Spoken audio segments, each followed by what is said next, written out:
Chapter 69. There was a sense of panic in Whiterun. After the news of Amber City's destruction spread, there was another piece of news that was spreading around. That was, the elite survey corps sent by Whiterun were directly killed by the two-headed ogre, and it was a merciless slaughter. Only a few people escaped back alive. News said that the two-headed ogre was a high-grade wizard, and its power was enough to threaten the safety of Whiterun. The strength of a class holder would not be written on their face. If the ogre did not use its full power, it would be a test of one's eyesight. The two-headed ogre had the ability, multicasting. This was the most powerful innate spellcasting ability. Even the gods couldn't easily obtain it. As the name suggested, it could be used multiple times. A two-headed ogre's head could use two types of spells. Even though the number of spells it knew was not as many as a human adept, the damage it could unleash was several times more than a human adept. If it was really a high-grade wizard, then with its own creature level, the challenge level of a two-headed ogre would be legendary. It had more than 18 points of strength, far better constitution than ordinary people, and the spellcasting ability of a high-grade wizard. It could fight, cast spells, and take hits. To deal with such an existence, it would take at least half of a legendary team to ensure that there would be no major casualties.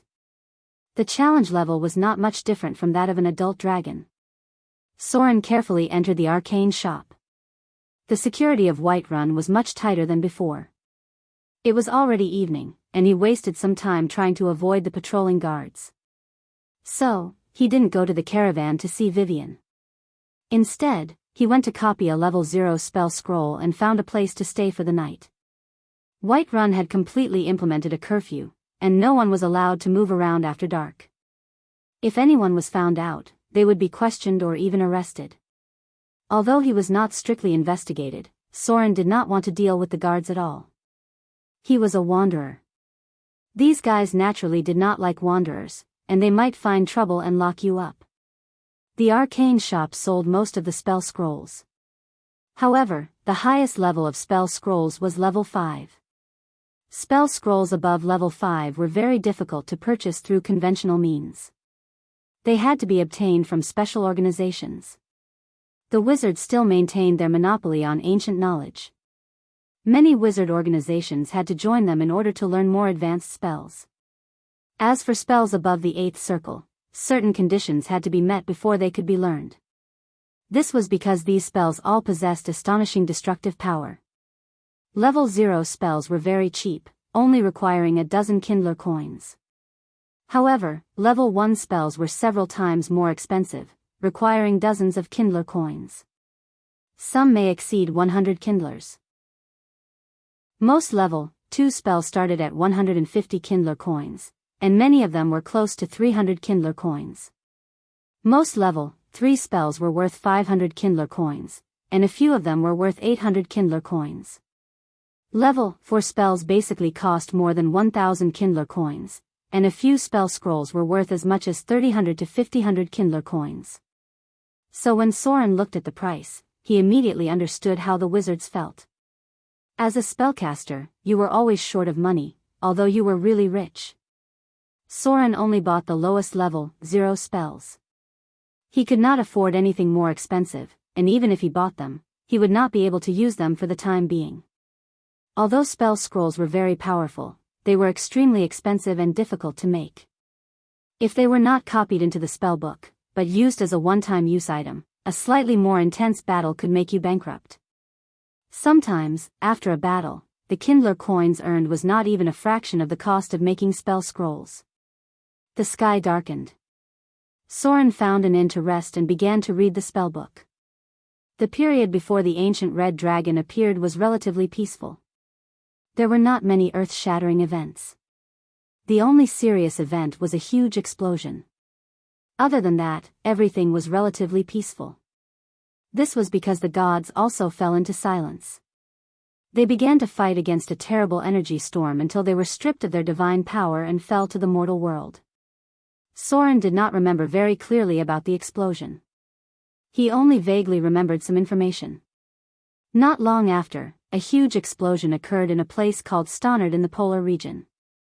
The power of the explosion was equivalent to the tonnage of 100 atomic bombs. It covered an area of nearly 1,000 kilometers, and at the same time, forced many people near the polar region to migrate on a large scale. A year later, it further intensified the war in the southern region. The number of explosions was calculated by some researchers at the time because they had a lot of advantages as wizards. There were no clues about the explosion. There were legendary beings who sought answers from the gods, but the gods fell into silence. They did not find any signs of human activity, nor were there any obvious traces of magic. It was very likely a natural explosion. Finally, this incident was classified as nature's mystery, and was listed as one of the 3 major explosions on Earth. Because of this, many people gave up on exploring the legendary missions that might exist later. There were 3 bizarre explosions on Earth. They were the Tianqi explosion, in China, the Death Hill incident, in India, and the Tunguska explosion, in Russia. The Tunguska explosion occurred at about 7 a.m. on June 30, 1908. The power of the explosion was equivalent to 500 atomic bombs or dozens of bombs exploding at the same time. More than 60 million trees within 2,150 square kilometers were burned down. There was no clear answer to this incident. In the end, it was inferred that there was an explosion of antimatter annihilation. Knowledge, in this world. The explosion that was about to happen in the polar region of Stannard was the same. Although it was only 1/5 of the power of the Tunguska explosion, there were still many spellcasters who went in to investigate. Some even used legendary prophecy, but there were still no clues. The gods happened to lose their perception of the mortal world during this period of time, so they did not know the cause of the big explosion.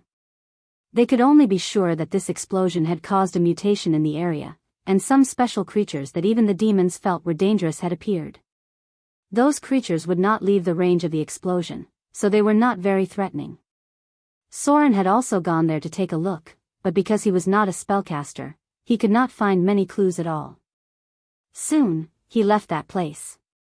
Until the gods returned to heaven, that place was still unknown. There were still no clues about the explosion, but the consequences affected the whole world. Many creatures near the polar region saw the horrible mushroom cloud rising. The shamans and priests prophesied that a terrible disaster would come.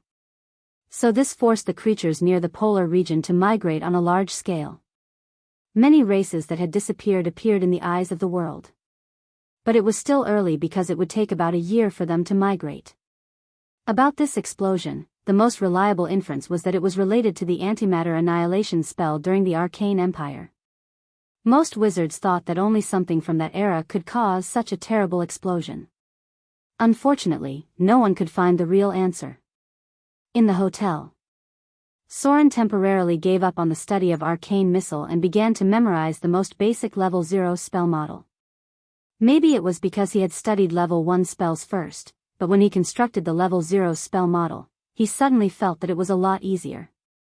Especially the simplest spell, Illuminate, which only had less than 30 spell nodes and 1 spell circuit that wasn't too difficult to cast.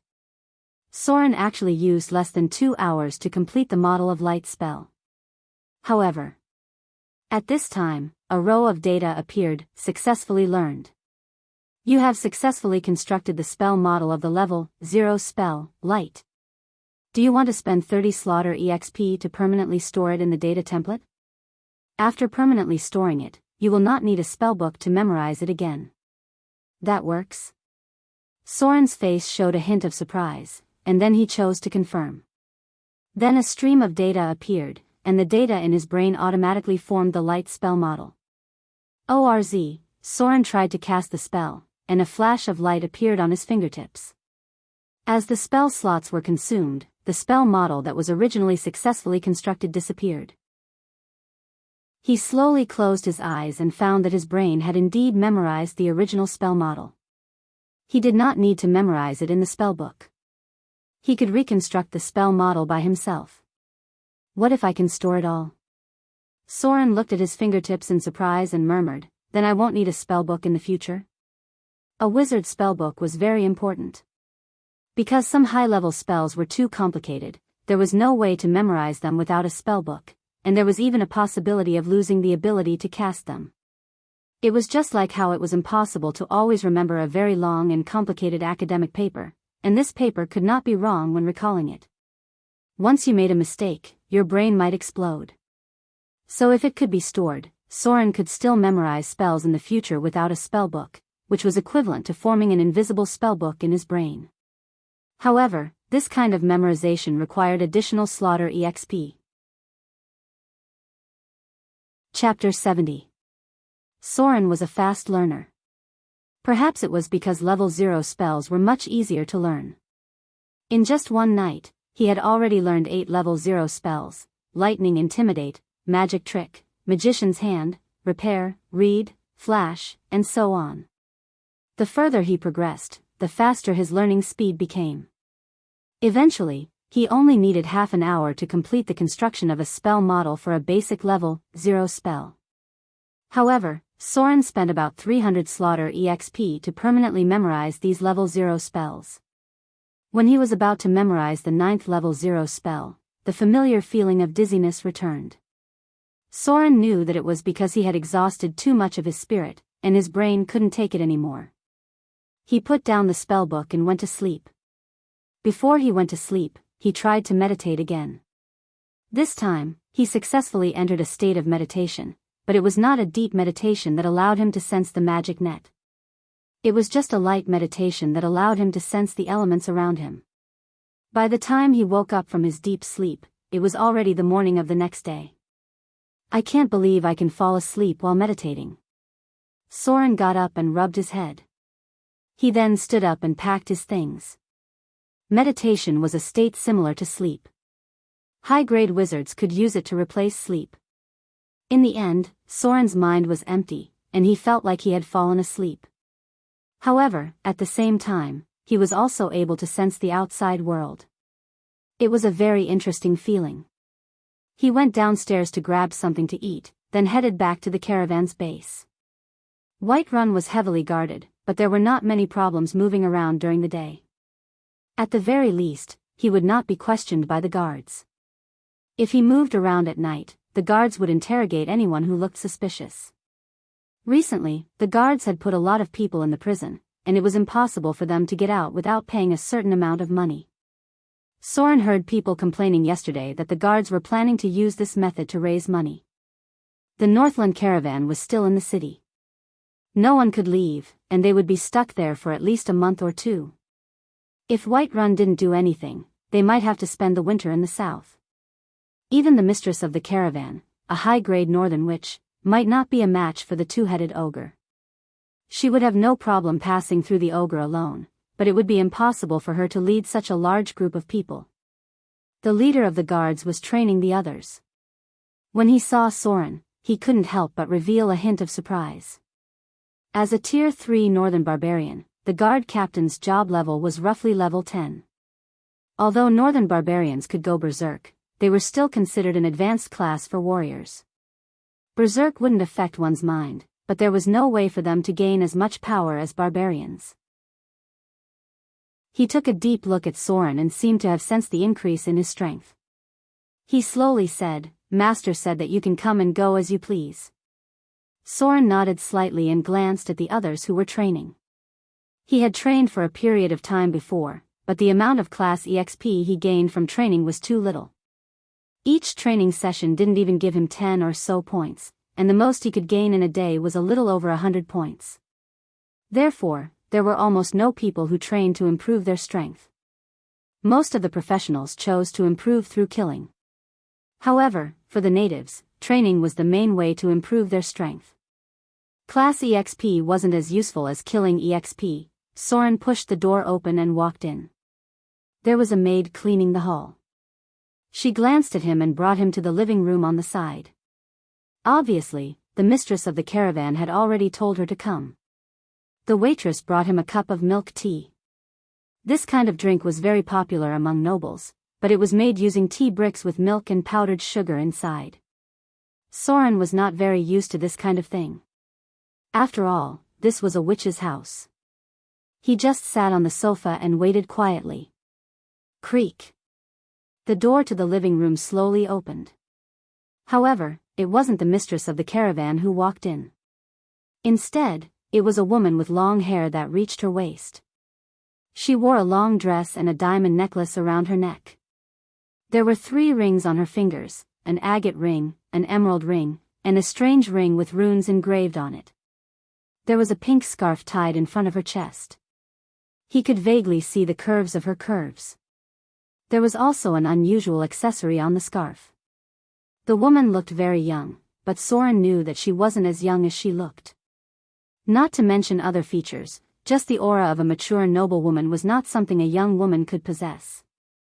She wore an exquisite dress with lace, and there were strange patterns on her red high heels. Her black stockings were embroidered with rose patterns, but the patterns made Soren cautious. Stockings were an invention of the witches. They were one of the achievements of alchemy, and they were very expensive. Normal stockings could cost 10 Kindler coins. The woman in front of him was wearing spider silk. If Soren wasn't mistaken, the material came from the Underdark. Haha. The woman chuckled and walked over with her cat-like steps. She looked at Soren with great interest. Her lips curled into a playful smile. You're Vivian's brother? That little guy named Soren? Just as I thought, you're a handsome young man. Her eyes were full of seduction, and her expression seemed to be teasing him. She raised her finger and beckoned him over. Come here, little guy. Let me take a good look at you. I'll help you check your body. Haha. Amidst her flirtatious laughter, she approached bit by bit. Her sparkling and translucent eyes seemed to emit a faint light, and the corner of her mouth hung a sweet smile, making people want to rush over and kiss her. Her slender waist swayed, and her plump buttocks swayed slightly. That curve seemed to tug at people's heartstrings, and just a glance was enough to make people feel thirsty. Sauron was the same. There was a trace of greed and desire in his eyes, and he looked slightly confused. He stood up and approached the coquettish woman in front of him, but his hand moved slightly and was just above the hilt of his sword. That's more like it. The woman didn't notice Soren's finger moving slightly. The light in her eyes became brighter and brighter, and there was an unconcerned smile on her face. She playfully said, Come here. Handsome little guy, I have something to ask you. 1 step, 2 steps, 3 steps. The distance between them was getting closer and closer. Soren's eyes suddenly became clear. He pulled out his scimitar and slashed at the woman's head. Clang! When the scimitar was less than a foot away from the woman, it was blocked by an invisible force field. Soren withdrew his scimitar and instantly broke through the force field. At the same time, he held his scimitar horizontally at the woman's neck. Tsk tisk. The woman was a little surprised, but she didn't think much of it. She flicked her finger, and a faint light appeared. An invisible force field suddenly spread out, and a force of impact acted on Soren's body, sending him flying. Bang!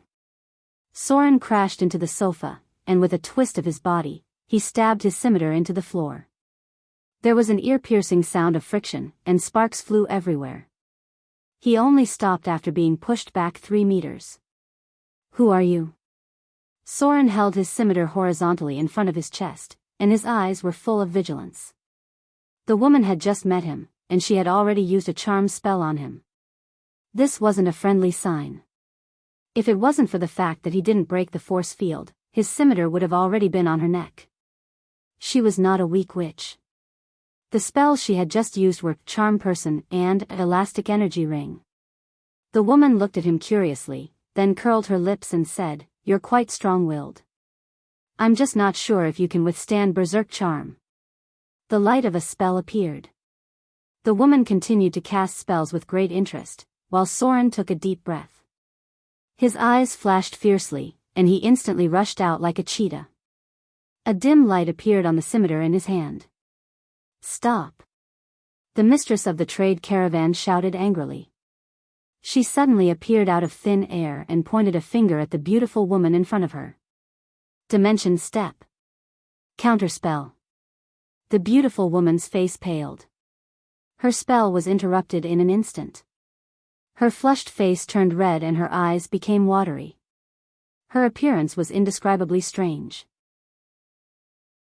She looked like a resentful woman who was about to explode with lust. Hold human body spell. Soren cast another spell, and the ring on the mistress' hand glowed brightly. Soren's body stiffened as he levitated in the air, and the inertia from his jump caused him to slam into the beautiful woman in front of him. At the same time, his scimitar hit a protective force field and fell to the ground. Enough.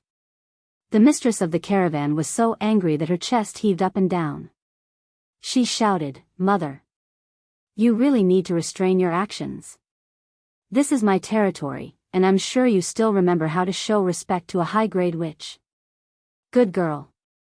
The woman's voice was so sweet that it sounded like she was about to drip water. The blush on her face faded a little, and she said like a little girl who had been wronged, "I was just saying hello to him." The mistress of the caravan's face turned pale, and she shouted, "Do you need to use a charm spell to say hello? Mother. Your behavior is getting more and more out of line with your position. I think you should really reflect on it. Otherwise, the council will definitely imprison you." Labyrinth. The woman's expression changed drastically, and she said in shock, "Good girl. Are you serious?" Ah. Echo was still in the same place, but the woman was nowhere to be seen. She had been teleported into a different dimension of the labyrinth. The mistress of the caravan took a deep breath and calmed herself down. She then looked at Soren and waved her hand to dispel the spell. "I'm sorry. Vivian is in the lab at the back. Come with me." Without giving Soren a chance to ask questions or explain herself, the mistress of the caravan waved her hand, and the broken things in the room floated into the air. She then snapped her fingers, and everything began to repair itself. Soon, the messy living room was restored to its original tidy state. Mage hand. Repair. Soren was silent for a moment, then he picked up his scimitar and followed the mistress of the caravan. His face was expressionless. The mistress of the caravan was much more powerful than he had expected. If she could cast 2 level 0 spells with such ease, she must have mastered at least 5 metamagic abilities. It was only a matter of time before she became a legendary witch. Chapter 71. Not long after Soren left the room. About a minute or two later, a teleportation gate opened in the living room. Then, the seductive woman's slightly disheveled figure walked out. She tidied up her dress and tucked her long hair behind her ears. Then, she touched the necklace on her neck and complained, "You brat. You're serious. I'm your mother. How dare you use a maze spell on me?" The beautiful woman seemed to be in a bad mood. She looked around the living room and opened a portal with a wave of her hand. "I'll teach you a lesson once I figure out the secret behind the cards of fate." Inside the room, the mistress of the caravan stopped in her tracks. She knew that the beautiful woman had broken her maze spell. She let out a sigh and tapped her finger on the wall. As if some mechanism had been activated, the bricks on the wall separated on their own, revealing many intricate alchemy parts. A winding staircase led to the bottom of the room, and there were lamps on both sides of the staircase. As they walked down the stairs, they saw a huge laboratory. It seemed to be even bigger than the house. There were rows of bookshelves at the side of the room. They were 5 to 6 meters tall and 10 meters wide. There were hundreds of books on each shelf. There was also a small ladder at the side. It seemed like it was specially prepared for someone. After all, wizards didn't need ladders. A simple magician's hand was enough to get the books they wanted. Vivian is reading. I cast a soundproof spell to prevent her from disturbing her. Gloria turned around and looked at Soren. She tapped on the wall and an invisible energy screen disappeared. She then pushed the door open and entered the room. Soren looked around curiously. In addition to a large number of books, there were also many alchemy instruments and various bottles and jars. There were many powdered materials that he could not recognize at all. The only thing he was familiar with was the distillation and purification device. He used it a lot when he was a thief, mainly to purify the toxins of potions. Vivian's small figure was sitting in front of a desk. There were all kinds of books piled up at her feet, almost as tall as her. The little girl held a quill in her hand and was drawing something on a piece of white paper. There was a large paper basket below, which was already filled with many densely written balls of paper. The little girl's expression was so serious that she did not hear the footsteps of the two people. She tilted her head and flipped through the book quickly. From time to time, she would jot down something, as if she found it difficult to understand. She unconsciously put the quill in her mouth and bit it. When she came back to her senses, she quickly spat it out. Vivian. A rare smile appeared on Gloria's face. She raised her hand and waved. Soren is back. If there's anything you don't understand, you can think about it tomorrow. Big brother? The little girl turned around with a surprised expression on her face. She then jumped onto Soren's body. Soren, who was usually expressionless, smiled. He reached out his hand and stroked the little girl's long hair. He then lifted her up and kissed her on the forehead. Perhaps it was because he had been living a good life, but Soren felt that the little girl was heavier than before. She didn't feel so light when he carried her. He couldn't help but look at the mistress of the caravan with gratitude. It was hard to let an 8-year-old girl wander around with him. If he didn't know what was going to happen in the future, he would have let Vivian learn from her. Unfortunately, even if she were to become a legend, she would only be able to protect herself. Vivian was wearing a beautiful princess dress. Her silky hair was tied up with a pink ribbon, and there was an exquisite needle pinned to her chest. It didn't seem to be an ordinary accessory. Magic research could be dangerous sometimes, so it was necessary to prepare a protective item for emergencies. Vivian was still wearing the moccasins Soren bought for her. She kissed Soren on the cheek and giggled. She hugged Soren's neck and hung onto him like a cute koala bear. Go. Gloria smiled and said softly, she seems to have a lot to say to you. It's quiet in the backyard. No one will disturb you. The little girl jumped down from Soren's body, then grabbed his hand and walked out. As she walked, she said, Brother. Where have you been for the past few days? I was worried about you. Soren let the little girl lead him to the backyard. It was a spacious yard. Beautiful maple trees were planted on all sides. There were benches and swings under the shade of the trees. The swings seemed to have been installed recently. The walls were covered with creepers, and there was a flower bed in the corner. Beautiful violets were planted there, and the leaves were falling in the wind. It looked like a bleak autumn wind. The little girl sat on the swing, and Soren took the initiative to swing it. Haha. Vivian laughed happily. She sat a little further inside and pointed at the seat next to her, indicating that Soren should sit there as well. The two sat on the swing for a while and talked for a while. Then the little girl pulled Soren to the bench. She first let him sit down, then her whole body curled up in his arms. She rested her little head on Soren's knee and whispered, Big brother, I've learned a lot of spells. But some of them are very difficult. I used to think that all I needed to do was to chant the incantation. But I didn't expect to learn so many things. Sister Gloria taught me magic in the morning, geography in the afternoon, alchemy in the afternoon, religion in addition to alchemy in the afternoon. At first, I fell asleep while reading, but I got used to it. Some of the things are quite interesting. Sister Gloria said that I would become very powerful if I learned them. Vivian also wants to become powerful. Sister Gloria is a very nice person. She would tell me stories at night before I go to bed. But sometimes the stories are very complicated, and I don't understand some of them. Recently, she told me the story of the princess and the dragon. The etiquette of the nobles in the story is very complicated.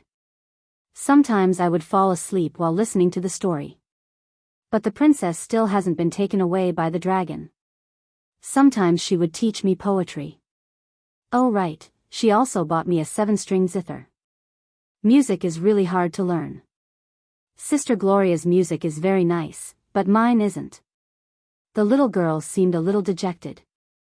She snuggled into Soren's arms and continued, I really don't understand. I didn't know that wizards had to learn so many things. I always thought that all a wizard had to do was chant an incantation and point a finger in front of them to release a spell. Sister Gloria has been teaching me how to memorize spell models quickly. I don't know what spell models are, but those little dots of light are easier to remember. Sure enough, it's easier to memorize with pictures. Those words are so troublesome. Vivian laid on Soren's knees and continued to mumble.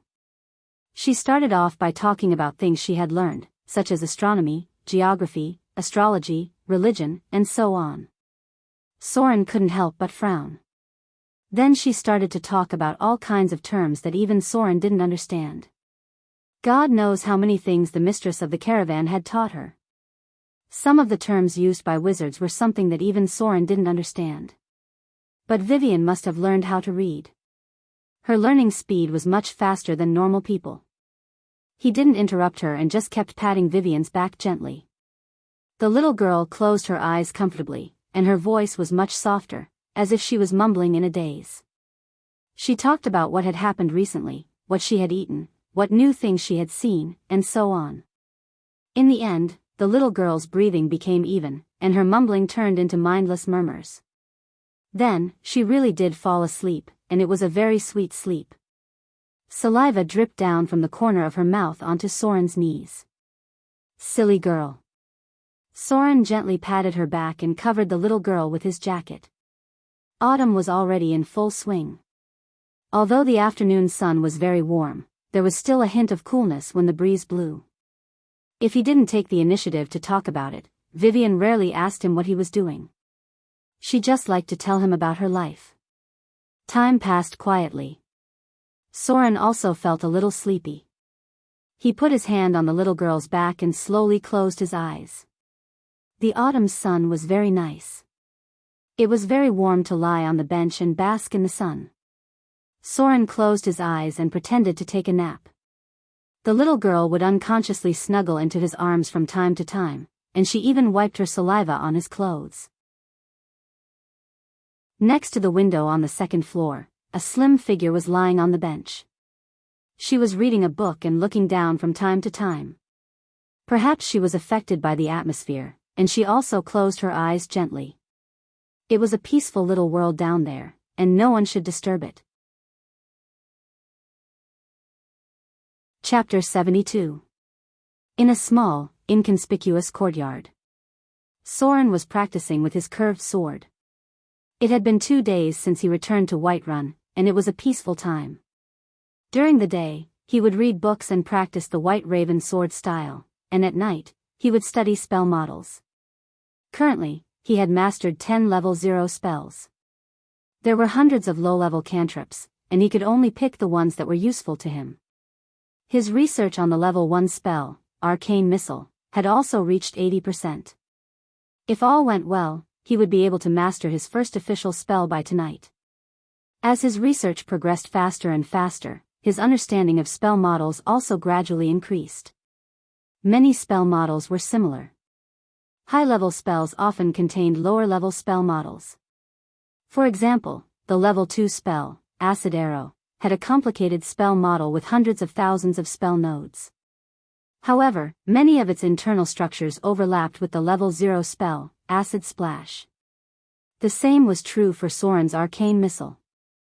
In the future, if he were to learn the level 4 spell, Secondary Missile Storm, he would be able to transfer the spell model of Arcane Missile into it and greatly reduce the learning time. Arcane Missile could fire up to 5 energy missiles at once, and Secondary Missile Storm could fire up to 15 to 25 energy missiles at once.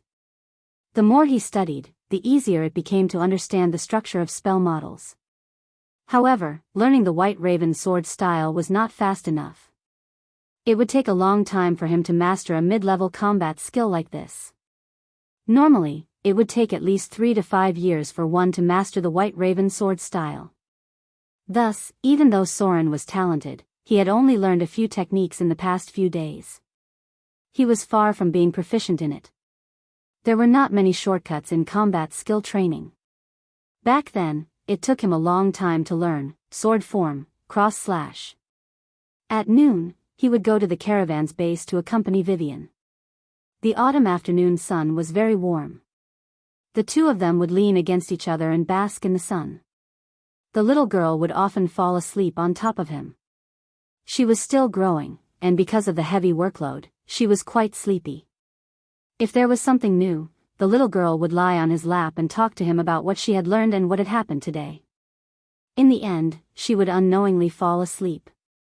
Learning spells was actually a very boring thing. Gloria obviously wanted to cultivate the little girl into a versatile spellcaster. Otherwise, she wouldn't have taught her so much knowledge outside of spells. As for Vivian's innate talent, Soren finally understood a little. She was even better than him. She only needed to read and memorize something once to understand most of it. He could be said to be a true genius. If it wasn't for the fact that Soren didn't have any special bloodline talent, he would have suspected that Vivian was the child of God. Or rather, they were the descendants of the Son of God. However, this thought was quickly rejected by him. Most of the children of God had divine power, and Vivian did not have even a trace of divine power. Therefore, she should be a 1 in a million spellcasting genius.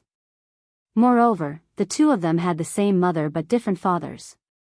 He had a vague impression of Vivian's father in his memory, and it seemed that he was just a slightly more powerful adventurer. If there was any bloodline, it should be the biological father of Sauron's body. After all, in his memory, the father was a godly thief.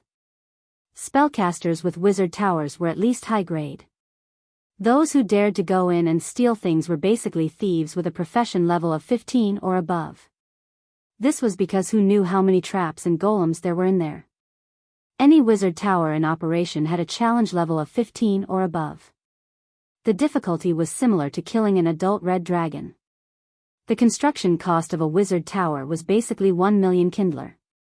If one had a certain amount of money, the tower could transform and even fly. In its final form, a wizard tower could evolve into an extra-dimensional fortress or a floating fortress. It was one of the few things that could leave a shadow in the hearts of legendary thieves. It was also one of the few special constructions in the world that could fight head-on with a divine kingdom. There were ancient records of a great arcanist teleporting a floating fortress to a divine kingdom, and then forcibly knocking down a divine kingdom. After dilly-dallying for so long, Whiterun finally started to make a move. Soren despised the efficiency of this world's ruling class. During the Battle of the Southern Islands, he was killed by the noble parliament. Otherwise, he wouldn't have stopped caring about the kingdom's war and turned his focus to adventuring with small groups. Basically, Soren didn't have much of a sense of belonging to any country in this world. During his time as a vagabond, he had taken jobs in more than half of the countries. Whoever paid him the most money, he would kill their enemy. The Whiterun guards were finally ready to set off. The assembled army included a small group of knights and a large number of adventurers. After being blocked for almost a week, the city hall finally came up with a feasible plan. They asked the wizards stationed in the city to gather an army of 2,000 people and began to clear out the monsters on the main road. In this world, large-scale battles involving more than 100,000 people rarely happened. Even kingdoms only had a few tens of thousands of people at war. It wasn't because the population was small, but because the soldiers trained by ordinary people were not very useful. This was an elite army, and the real warriors were all soldiers who were out of work. The population of Whiterun was more than 500,000, but only about 5,000 people were stationed in the city. These people were all regular soldiers who spent more than half of their time training every year. Most of the soldiers in the army were advanced warriors, but most of them were below level 5. Only those who had been on the battlefield could break through to level 5 and above. Soren also prepared to move with them. Slaughter EXP was never enough. With such an opportunity to move with the team, he naturally wanted to find a way to get more EXP. Midnight. Soren finally learned his first level 1 spell and gained an extra 100 profession EXP. Wizards could gain profession EXP by learning official spells, but the amount was not much. Level 1 spells only gave 100 EXP, level 2 spells gave 200 EXP, level 3 spells gave 400 EXP, and level 4 spells gave 800 EXP. Starting from level 5 spells, the amount of profession EXP gained was considerable. A level 5 spell gave 1600 EXP, level 6 spells gave 3200 EXP, level 7 spells gave 6400 EXP, and level 8 spells gave 12800 EXP. He did not know how many level 9 spells he could get, but it should be quite a lot. From this point of view, it seemed like it would not be difficult for wizards to level up, but the problem was that wizards were very slow at learning spells. High-level spells could easily take 1 or 2 months to learn, which meant that the amount of EXP they could get was not as much as other wizards. Moreover, these spells were not cheap. The higher the level of the spell, the harder it was to obtain them. Finally, it's done. After successfully constructing the spell model of Arcane Missile, Soren immediately began to memorize the spell. He was now a level 4 wizard with 3 level 1 spell slots. At the same time, he also had a low-grade wizard ring that could give him an additional level 1 spell slot. This meant that he could now memorize 4 level 1 spells, although the only spell he could remember was Arcane Missile. It did not take long for him to memorize the spell. It only took Soren about 2 hours to memorize the spell and construct the spell model of Arcane Missile from the 4 spell slots formed after contacting the magic net. Item type, low-level wizard ring. Item grade, rare, grade 1, item description, a wizard ring enchanted with special materials. It can help the caster store additional spell slots. Requirements, none. Effect, increases 1 level 1 spell slot. The most expensive rare grade rings were the wizard rings that increased spell slots. This was because they could flexibly store different types of spells. The second most expensive was the single-type enchanted ring, which could be charged with a corresponding spell. For example, Soren's Withered Wood Staff +1 had a level 1 divine spell, Entanglement, that could be charged up 3 times.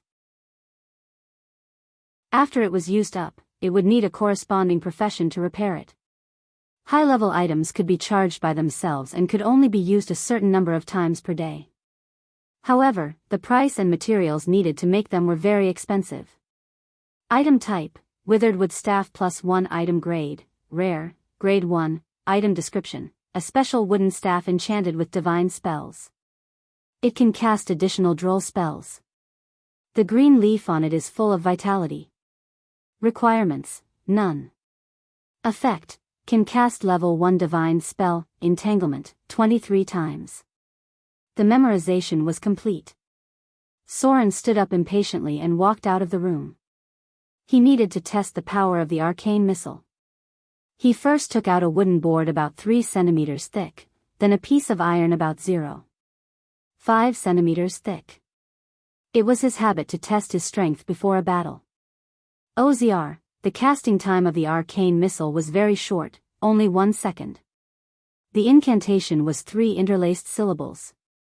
As Soren pointed forward, 2 arcane missiles the size of ping-pong balls appeared and landed on the wooden board in front of him. The speed of the spells was very fast. Although it was possible to successfully dodge the spells, one needed to predict the position of the enemy before they could shoot. It was like dodging a bullet. One needed to predict the direction of the enemy's shooting. The speed of the arcane missile was similar to that of a normal bullet. The possibility of dodging the spell after it was cast was very low. If one wanted to dodge it, one had to prepare before the enemy started casting the spell. This was because the arcane missile would only hit the first target it touched. Many spells were like this. Even the famous Disintegrate and Finger of Death would only be used on the first target it touched. Soren had a hamster with him for a while. He usually kept it as a pet. When he saw the red light of Finger of Death, he would directly throw it out. If he was lucky, he could block the spell. If he was unlucky, he could only rely on his constitution to resist the instant death test. Since he didn't master spell control, the arcane missile flew in a straight line. The 3 centimeters thick wooden board was directly hit by the missile. The 2 missiles hit the same spot. However, when Soren released the second spell, the arcane missile only made a dent in the iron board. With the strength of his spell, he couldn't penetrate the 0.5 centimeter thick iron board. It's good against enemies who aren't wearing armor. Soren picked up the iron board and carefully observed it. He thought to himself, it's a lot weaker against enemies who are wearing armor.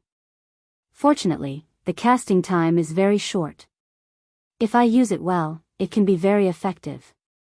If he learned a missile storm in the future, he could even turn a plate shield into a sieve with one spell. Chapter 74. The Whiterun army would depart the next morning. Therefore, Soren went to the magic shop early in the morning and bought himself a few magic scrolls. He had already sold most of his loot, and he had almost 1,000 Kindler coins. It seemed like a lot of money, but it would be gone in the blink of an eye. Spellcasters spent money faster than you could imagine. Soren spent 300 Kindler coins on a scroll for the level 2 spell, Invisibility. It was the most expensive level 2 spell scroll. It could make the caster invisible for a period of time. If the spell model was broken down, a wizard could copy it into a spellbook. A rogue's stealth ability could be stacked with invisibility. This was because invisibility could only make the caster disappear. It would not cover the sound of the caster's footsteps, nor would it erase the traces of the caster's movements. Only when a rogue used invisibility would they be able to avoid detection. Of course, Soren did not use it as a one-time consumable. After casting Reading Spell, he disassembled the scroll and recorded a total of 15 pieces of paper according to the model on the scroll. Only then did he have the complete data of invisibility. Invisibility had more than 1,200 spell nodes and almost 100 spell circuits. In the state of reading, Soren directly read 10 lines at a glance, and then relied on his powerful eidetic memory to memorize it. Although it took Soren less than 10 minutes to memorize the contents of more than 10 sheets of paper, it would take a few days to complete the construction of the spell model of invisibility. It was like memorizing an academic paper was easy, but experimenting according to the content of the paper was very troublesome and complicated. Other level 1 spells could be put aside for the time being. Invisibility was currently the most useful spell for Soren. After mastering the technique of spell model construction, Soren skipped the other spells and learned invisibility first. Level 4 wizards had 2 level 2 spell slots, so they could memorize invisibility twice a day. If used well, it could be a trump card that could turn the tables. A rogue's 150 points of sneak could only achieve the effect of invisibility in the shadows, but a level 2 invisibility could make a person invisible in the daytime. The two could not be compared at all. If it weren't for the fact that rogues could use stealth at any time, they would have been easily defeated by a level 2 invisibility spell. Deploying the army required logistics, and assigning tasks to the adventurers also took time. Soren's task was scouting, which was the most common task for rogues. The Whiterun army was mainly responsible for the frontal battle. After leaving the magic shop, he entered the gray area. A lot of equipment needed to be replenished, especially the poison crossbow bolts and wyvern venom. These items cost him nearly 200 gold dirhams, and with the addition of the spell scrolls, he spent half of his savings. If he was not careful with his equipment, he might not be able to make ends meet. Before leaving, Soren went to the caravan's encampment.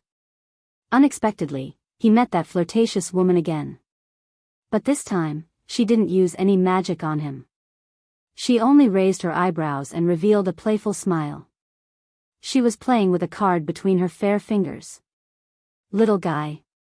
The seductive woman chuckled and teased, "You were scared by me last time, right? Actually, I was just teasing you. If I really wanted to deal with you, a disintegrate spell would be enough." Soren silently placed his hand on his curved sword. His expression did not betray any emotions, but he was ready to fight. The seductive woman in front of him was the mother of the caravan's mistress. Although Soren was smart enough not to ask, it was not difficult to see that the relationship between mother and daughter was very tense. When in a disadvantageous position, one should never be too curious. Soren looked down and focused on the woman's fingers. It was a card of many things, but it could also be a higher-level arcane spell card, or even the legendary card of fate. She could also be a high-grade witch. A northern witch with a profession level of 15 or higher and powerful spellcasting abilities. Mother. The mistress of the caravan quickly appeared. She glanced at Soren and nodded slightly. She then turned to the seductive woman and said, "You should go back now." According to the rules set by the council, you can't leave your residence for more than 2 hours a day. An exiled witch? Soren's eyebrows twitched, but he quickly hid his expression.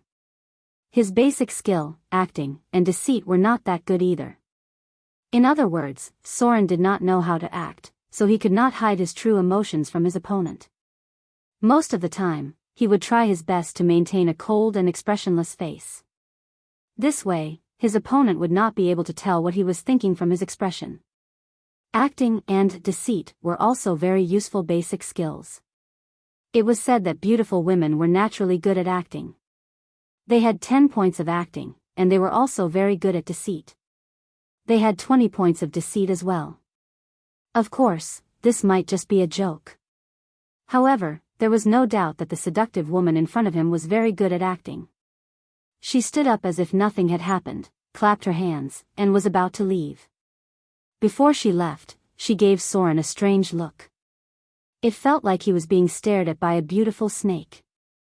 Even though she was extremely beautiful, Soren still felt goosebumps all over his back. It was completely an instinctive reaction.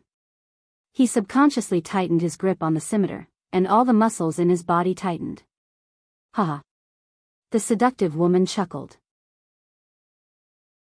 She looked at Soren from head to toe and said playfully, "It seems like you're very afraid of me." She gently walked past Soren. There was a unique fragrance on her body. Sauron unconsciously took a deep breath, as if the fragrance was very attractive. This action made the flirtatious woman reveal a charming smile, and her expression seemed to have a trace of pleasure. Women always liked men to bow down to their charm. However, Soren's expression remained calm. He had already memorized this fragrance. If he smelled it again, he would be able to quickly identify it. Smell was something that could easily expose a target. Rogues would do their best to erase their body odor. Soren had killed many women in the past, including many high-grade witches. More than once, he had relied on the fragrance to determine the enemy's position after casting greater invisibility. A woman's fragrance was very obvious. The more pleasant a woman's fragrance was, the easier it was to kill them. "I'm very sorry."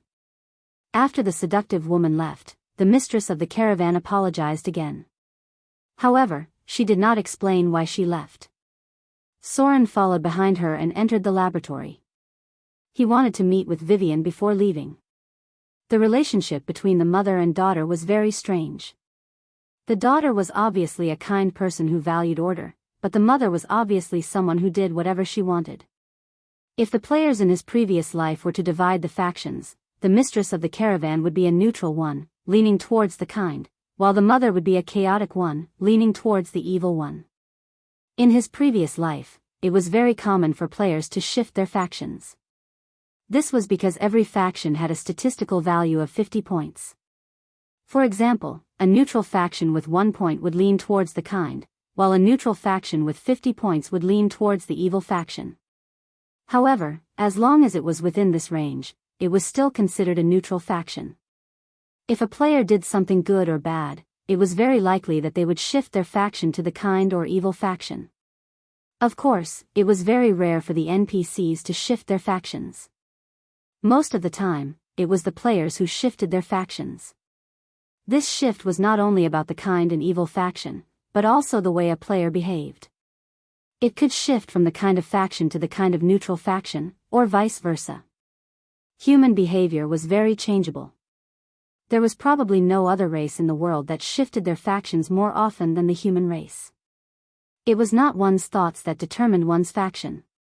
This was because everyone had evil thoughts in their minds, even the noble paladins. The key was whether or not you put these thoughts into action. People who were in the evil faction always carried a lot of evil thoughts and resentment. In this world where supernatural abilities were very common, these things could be seen through spells. Similarly, people who were kind would be appreciated. This was also a weak power of faith that could be used on certain spells. This was why paladins liked to use detect evil on people, even though it was the most annoying thing to do. Soren hated them. Sometimes, he really wanted to chop these blockheads to death when he met them. Evening. Soren left the caravan's base. The Whiterun army would depart tomorrow, and he still needed to prepare. This was because the upcoming battle would not be easy. P.S. Lawyers are the most likely profession to shift to the side of evil. This is because if they help a bad person escape the punishment of the law, the consequences will affect the entire order. They can use loopholes in the law to do evil, which is much more serious than simply killing one or two people. Just like the first old woman who no one dared to help, although she only blackmailed a kind-hearted young man, the impact of her actions would affect the entire world. Of course, in the real world, she would not be punished with death. However, in this supernatural world, resentment and evil thoughts would cause her to shift to the side of evil. This was because she caused the morality of the entire world to drop. Even if such a person did not commit murder or arson, a paladin would still kill her if they saw her. The saying that one's faction should do what one's faction should do was laughable. This was because how could you judge a child's faction? The faction aura that appeared from spells was a reflection of one's actions toward the world. Did one's actions make the world more kind and beautiful, or did they make the world more evil and depraved? Were one maintaining the order of the world, or spreading chaos? Demons were the representatives of evil. They had all kinds of evil purposes, but they would not kill or set fires for no reason. They liked to enslave but did not like to slaughter. This was why senior demons ruled hell with an iron fist and cruel means. They also attached great importance to contracts. A demon's contract was the most trustworthy thing in the multiverse. This was the representative of extreme order. Whether it was order or good or evil, there was a degree of severity. Good and evil, order and chaos, one's faction would change with one's actions.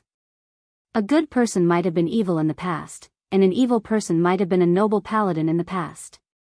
You might follow the rules and order today, and do whatever you want tomorrow. Whether it was order or chaos depended on your most common behavior. If you did too much, you would be chaos. If it was half and half, you would be neutral. Most of the time, you would pay more attention to the rules and order. Extreme chaos would be lunatics, and their actions would be completely unreasonable. Extreme order would be paranoia, and even more unreasonable. However, the more powerful an existence was, the more firm their beliefs and standpoint would be. Basically, it was very rare for there to be a shift in faction. The camp aura detected by the spell was the world's feedback on one's past actions, not what one would do in the future. Ordinary detection magic could only detect good and evil, but not behavior. In other words, whether the other party was order or chaos depended on your own judgment. So those students who searched for order and evil on Baidu and thought that people should kill, set fires, and destroy villages should reflect on themselves. One look and you can tell that you belong to the chaos faction. Today, I just finished writing 3,000 words of the main storyline, so I'll explain the necessary things here. Otherwise, if I write about demons, there will be arguments. After all, this type of book is very unpopular. If I don't explain, it will affect the book's grade. I may not be good at writing, but I'm still very serious about what I write. Out of boredom, I summarized my past life and found that my faction shift was really great. From order and good to order and neutral, I'm now a little bit evil. What faction do you think you'll be in? I think many people are neutral and good, right? Hee hee. The order of good and evil in the world actually depends on which kind of people there are more. If there are more people to maintain order, then everyone will follow the rules. If there are more good people, then the positive energy will spread more widely. So in the Underdark, evil actions will be praised, and good actions will be seen as weak, unless someone re-establishes the rules of this area. Soren was a law-abiding thief for the past 18 years. He killed, set fires, stole, and extorted.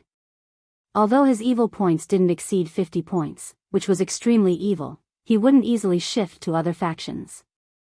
Sometimes, devils will find a conscience and help their own kind, but overall, it can't change their evil nature. Yes. This chapter has a lot of digressions, so I won't explain it in the future. After all, it's going to be published soon.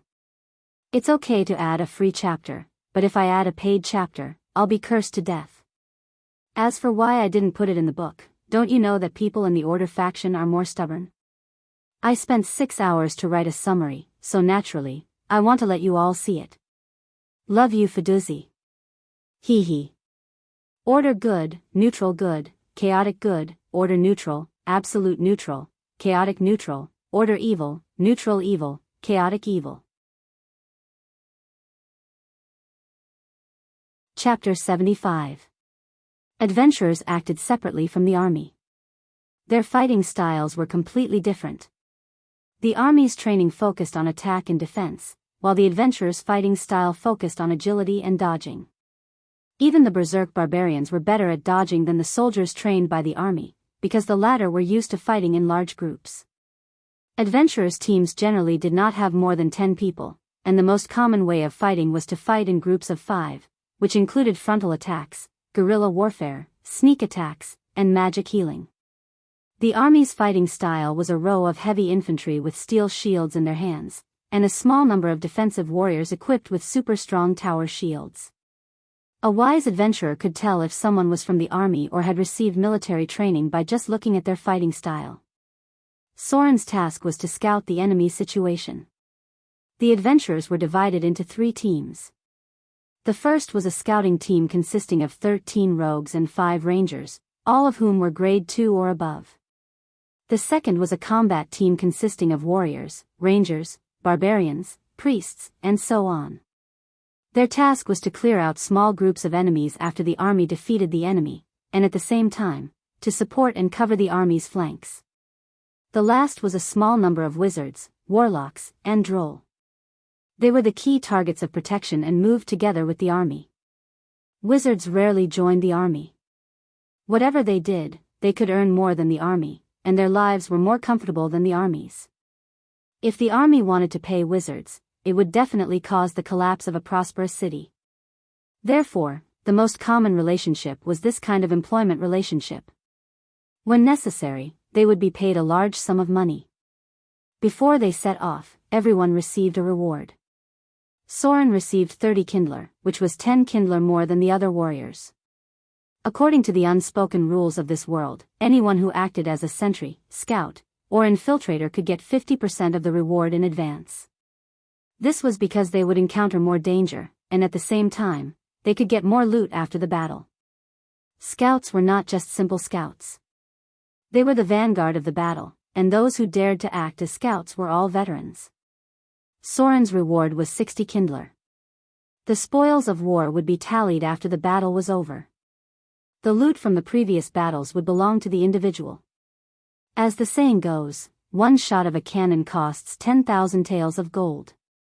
Mobilizing an army was not something that could be done with just a transfer order.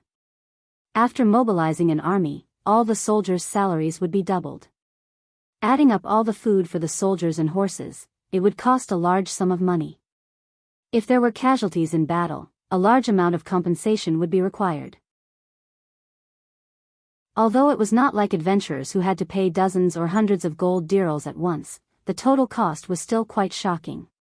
On the day of the army's departure, the citizens of Whiterun were in high spirits. Many merchants volunteered to donate some goods to the army, and some even asked the guards to tag along. The 2,000-strong army was even more imposing than the 10,000-strong army that Soren remembered. The 1,000-strong city guards were all equipped with iron scale armor, shields, short swords, helmets, and crossbows. The 500 heavy infantrymen were fully equipped with chainmail and half-body armor. They were all equipped with steel shields, iron helmets, refined weapons, and heavy crossbows that could fire 2 shots consecutively. The last 500 soldiers were the best of the best. Among them were the heavy infantrymen who were fully covered in plate armor. Only their eyes were exposed, and their arms were equipped with fish-scale gauntlets. These heavy infantrymen were equipped with complicated equipment. Some of them had two-handed épées, some had sword and shield combinations, and some even carried crossbows with them. Then there were the noble citizen warriors, honorary citizens, and knights. They were equipped with armored horses, knight armor, knight pikes, small steel shields, and refined crossbows. Every knight was accompanied by 1 or 2 knight squires. They were equipped with the same equipment as the heavy infantrymen. Usually, they would fight alongside the knights, and when the enemy was charging, they would follow behind the knights and deal the final blow. To be honest, in this world, even the light infantrymen were equipped according to the standards of heavy infantrymen in the Middle Ages. Furthermore, the chances of the army being equipped with crossbows were very high. They were all specially trained to use crossbows. A regular army squad's equipment and firepower were shocking. Against modern firearms, as long as they did not have heavy firepower, they would have a high chance of winning. As a scout, Soren naturally had to set off first. The army's speed was not fast. The South lacked good horses, so the heavy infantrymen were all carrying more than 20 kilograms of weight. Advanced warriors had great endurance. Even though they could not fight for a long time, it was easy for them to carry heavy loads. People who had never practiced martial arts would not know how much energy it took to fight. They would often think that it was easy for them to fight for half an hour or even an hour. This was a very speechless way of thinking. There was a saying among martial artists called F.A. Without F.A., one could fight for 1 or 2 hours without a problem. But once F.A. was used, one's stamina would drop rapidly within 3 moves. If the F.A. was used too much, the muscles would directly enter a state of excessive fatigue, or even severe damage. There was no way to quickly recover from this state. When Soren used sword form, heavy hack, he was in a state of extreme F.A. The strength of his whole body was completely unleashed in an instant, and the stamina consumed in that instant was more than an hour or 2 of exercise. This was not the legendary true chi, but a technique to mobilize the strength of the whole body, and even the strength of the internal organs. P.S. Since the beginning of the book, the problem of stamina has been criticized for more than half a month. For those who have questions, please bend forward and twist your waist, and remember to take a deep breath before punching. Even though it is not at the level of F.A. but if you punch with all your strength, it is almost equivalent to stamina outburst. Please test your stamina consumption rate, the number of punches, and the feeling of your internal organs. If one's arm would ache and his internal organs would suffer from discomfort after a single punch, then he shouldn't hold on to a question so tightly in the future. Instead, he should learn more about it. Not only do you have to search on Baidu, but you also have to test it yourself. Stupa. Marching and camping. The first day was no different from what Soren remembered. On the second day, all the scouts spread out in a net, the army continued to advance along the road, and the adventurers who accepted the mission were divided into small groups and entered the forest. Soren's figure moved forward in the dense forest. Behind him was a half-elf ranger who believed in the goddess of the forest. The other party was a veteran of wilderness survival, and he had good stealth and detection skills. Because of his profession, although he could not hide, his footsteps were light and agile, and his movements were not inferior to a rogue. It was hard to tell his age because half-elves had a lifespan of 100 to 200 years, but he looked quite young. He was wearing hard leather armor and had a longbow on his back. His weapon was a machete, which was a boning knife. It's a knoll. The half-elf ranger named Yas squatted down and judged the footprints on the ground, then pulled the grass to look at other traces, and said in a deep voice, "There should be some gnomes and kobolds. We can solve this small problem by ourselves. There is no need to send a signal to the rest of the army." Since they were clearing the monsters, they naturally had to plow the whole area. The scouts in the army also spread out. Rogues were not common in the army, and most of the scouts in the army were rangers. Soren nodded gently, looked at the other party and said, "Can you track their position?" Tracking traces. This was the rangers' specialty. They were very good at tracking enemies in the wilderness, and they could distinguish the direction by the smell of footprints. "It's no big deal." Yas chuckled and said, "Follow me. They are not far away." The half-elf ranger pulled out his boning knife, and then moved forward. After tracking for a few hundred meters, he would stop and check the traces on the ground. Some of the footprints had become very faint, but he was still able to determine the direction. Their innate perception made them very intuitive. Sometimes, they could rely on their intuition and experience to track even when there were no traces. Soon, they found the first group of enemies. It was a small group of gnolls. There were about 10 of them, and they had tamed 3 aardwolves. They also captured more than 10 gnomes and kobolds as slaves and food reserves. The half-elf ranger made a gesture to both sides, and Soren nodded gently, slipped into the shadows, and began to approach from the side. The opponents were experienced adventurers, and this kind of battle was just a practice for them. Soren's figure gradually approached along the shadows without making any sound. He slowly pulled out his curved sword and approached the gathering place of the gnolls from the side. This small group of gnolls seemed to be a bit special. They were probably survivors of a battle. There were no gnoll cubs among them, and all of them were adults of the same kind. The half-elf ranger waited until Soren gradually approached before he came to the side of a large tree. He lightly jumped onto the tree trunk, and in a second or two, he was on the branch of the tree. The leaves made a slight rustling sound. Yas took out a longbow and a wolf fang arrow from his back. A ranger's quiver was custom-made. There weren't many arrows in it, usually only 6 to 12. However, all of them were fixed so that they wouldn't fall out when moving. The location of the arrows was also fixed so that it was guaranteed that one would be able to reach out and grab the arrows in an instant. Backstab. Soren's figure appeared in the shadows, and in an instant, he jumped 3 to 5 meters and stabbed his curved sword into the back of a gnoll's heart.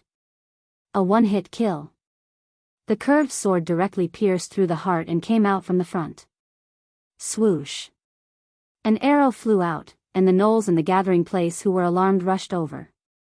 The gnolls at the front had just raised their bone crusher hammers when an arrow pierced through their chest. The arrow was almost completely buried in their bodies. Longbow shot. Soren twisted his body and slashed horizontally, forcing a gnoll to retreat and at the same time opening a wound on its arm. Swoosh. A second arrow was shot, and a bloody hole appeared in the thigh of a gnoll. The half-elf ranger put the longbow back on his back. His equipment was specially made, so he could change weapons very quickly. He jumped down from the big tree that was 4 or 5 meters tall. He knelt down on one knee to reduce the force of the fall. Then, he pulled out the boning knife from his waist and took a deep breath. His chest puffed up. Rangers were also melee professions. Yas inhaled a large amount of oxygen in an instant. His pupils slightly dilated, and from kneeling on one knee, he changed into a half-squat and sprinted forward like an arrow. His sudden burst of speed was even faster than the Olympic 100-meter sprint champion in Lin Jie's previous life. Charge. The half-elf ranger's burst of momentum was mixed with inertia. He jumped over the simple wooden fence and slashed horizontally with his boning knife, cutting a gnoll in half at the waist. The 2 halves of the gnoll's corpse fell to the ground. He paused for a moment to catch his breath, then rushed into the battle and blocked a gnoll's sneak attack. These trash aren't worth my arrows. 1 arrow costs 5 kindler. The half-elf ranger laughed. He slashed open a gnoll's chest and kicked the gnoll's Adam's apple. At the same time, he explained to Soren why he didn't continue shooting. The arrows he used were of the highest quality. They were all custom-made and wouldn't deviate too much from the direction of the wind. The 2 figures crisscrossed through the gnolls and killed 6 gnolls and 3 aardwolves in just a minute or two. The other gnolls finally felt fear and began to flee. Soren pulled out his crossbow and fired, while the half-elf ranger grabbed a sharp wooden stick. He took a deep breath and threw it like a javelin at the gnolls that were running away. Screams of agony rang out. The gnolls that were running away were nailed to the ground. By the time he pulled out the wooden stick, Soren had already finished off the rest of the gnolls with his crossbow. The half-elf ranger picked up the wooden stick and swung it in a circle, then smashed it into the gnoll's head. A section of the wooden stick broke off, and white brain matter splattered everywhere. A piece of the gnoll's skull was even torn off. He turned around and smiled at Soren, then threw away the wooden stick and said, "Let's just clean up a little. These are just appetizers. The real meat is still on the ogres. They've been robbing a lot of caravans lately." It wasn't a difficult battle at all. The relationship between the two was undoubtedly much closer now. At the very least, they now had a better understanding of each other's strength. He was a Tier 3 ranger. Chapter 76. The loot wasn't plentiful. Soren and the ranger split the loot, and each of them got about 30 kindlers worth of loot. And this was just the two of them working together.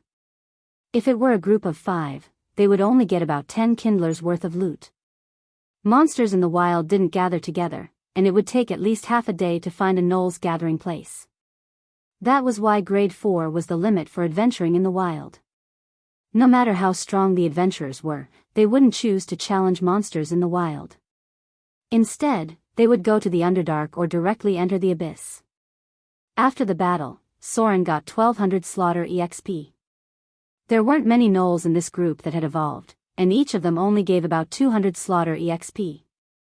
The ranger in front of him killed half of them, and he killed the other half himself. Because the difficulty of the battle had decreased, Soren's skills didn't improve much. He only got 1 point in sneak, probably because he had just completed a fatal backstab. Backstab wasn't a casual stab. It had to be aimed at the heart, and at the same time, it had to be explosive. The moment backstab was used, it had to be done with all of one's strength. There was a saying, put 70% of your strength into a punch. The main reason was to save 30% of your strength to ensure that you could pull it back. Normally, a slash would use 70% of your strength, but in the explosive state, it would be 120% of your strength. If a normal warrior's unity of the waist and horse was 100% of their strength, then when using backstab and sword form, heavy hack, Soren would need to use all of his internal organs together to exert 120% of his strength. That was why he would take a deep breath before the explosive state. The other warriors would also take a deep breath before using chi slash. This breath was the source of the explosive state's power. It increased the amount of oxygen inhaled in an instant, and provided the foundation for the explosive state. High-grade melee professions all had their own unique skills. These skills weren't in the supernatural realm, but they weren't something normal people could master. It was a bit like training one's chi internally, and one's muscles, bones, and skin externally. Before the appearance of the monk profession, most high-grade warriors didn't learn how to meditate. Instead, they used meditation to train themselves. Of course, it wasn't to train their chi, but to refine their own potential. This was because under certain conditions, the reflexes could reach the millisecond level. Extreme relaxation, extreme tranquility, etc. 1 second was equivalent to 1000 milliseconds. After entering a specific state and reaching millisecond reaction time, even high-level melee professions would have no problem dodging bullets. The most representative classes were the warrior monk and the sword saint. These two classes had their own special training methods. Soren had seen a sword saint training before. Their innate ability to dodge attacks was much higher than other classes. A legendary sword saint could even use a straight blade to block a bullet from a high-speed machine gun, Battle of the Golem. Among the thieves, there was also an advanced class that could dodge bullets, which was the very rare Shadow Dancer. Their reflexes were simply beyond imagination. There were actually many such abilities. They belonged to the category of extraordinary abilities, but they were not supernatural abilities. There were some things that ordinary people in the real world could do. For example, suddenly waking up while sleeping. Although the person was still sleeping with their eyes closed, their consciousness was very clear. In this state, their perception of the outside world was strengthened by more than 10 times. Some slight sounds could even be heard. High-grade professionals would gradually develop these abilities through extremely difficult and extreme training. Otherwise, the ascetics would not be the strongest among the warrior monks. Soren had not reached the point where he needed such extreme training yet. However, the ranger's charge just now reminded him of a way to train his extraordinary ability. Extreme sprint. Most thieves like to call this ability sprint. It was an ability that forced one's potential to burst forward. After training to a certain extent, one could even run on water. It was a very cool and powerful combat skill. The two continued their investigation and followed the tracks along the forest. The sounds of battle could be heard in the distance. It was the sound of the scouts fighting with the scattered monsters in the wilderness. The ogres and lizard men had not yet entered the border area of Whiterun. The real battle had yet to come. This was actually just an appetizer to let everyone practice their skills. When they encountered the most dangerous creatures in the wilderness later, they would not make mistakes due to unfamiliarity. Evening. The army had advanced to the edge of human activity. The scouts and adventurers in the vanguard had also spread out into the dense forest. Battles broke out from time to time. There were also some casualties on this side. One of them died at the hands of the ogres. He was smashed in the waist by a mace, his kidney was ruptured, and he died before the army's priests and apothecaries could treat him. Soren sat on a rock and ate some dry rations. They had completed their assigned mission ahead of time and had returned to the camp. It seems that Whiterun is planning to wipe out all the monsters in one go. The half-elf ranger leaped onto a 4-meter-high rock and handed a bag of liquor to Soren. He then said in a deep voice, "It's almost time for the cleanup period that happens once every 5 years. These nobles are really wishful thinking. I reckon they'll be able to deduct a lot of money from them." The army would regularly clean up the area around human settlements to prevent the sudden increase in the number of monsters in the wilderness. These monsters were like weeds that could grow in large numbers every year. Gnolls were born in a litter, and if they had enough food, they could expand into a large pack in 2 or 3 years. Although the other intelligent races were not as good, they grew faster than humans regardless of whether it was reproduction or reproduction. The fertility of humans was not as strong as they thought. Soren waved his hand and said, "I don't drink." The ranger didn't mind. He opened the bottle and took a sip. Someone encountered a troll up ahead. "I just heard that 3 of them died. The army has sent reinforcements." "Troll?" Soren paused for a moment. "The trolls are near the outskirts?" "Yeah." Yas frowned and stood up.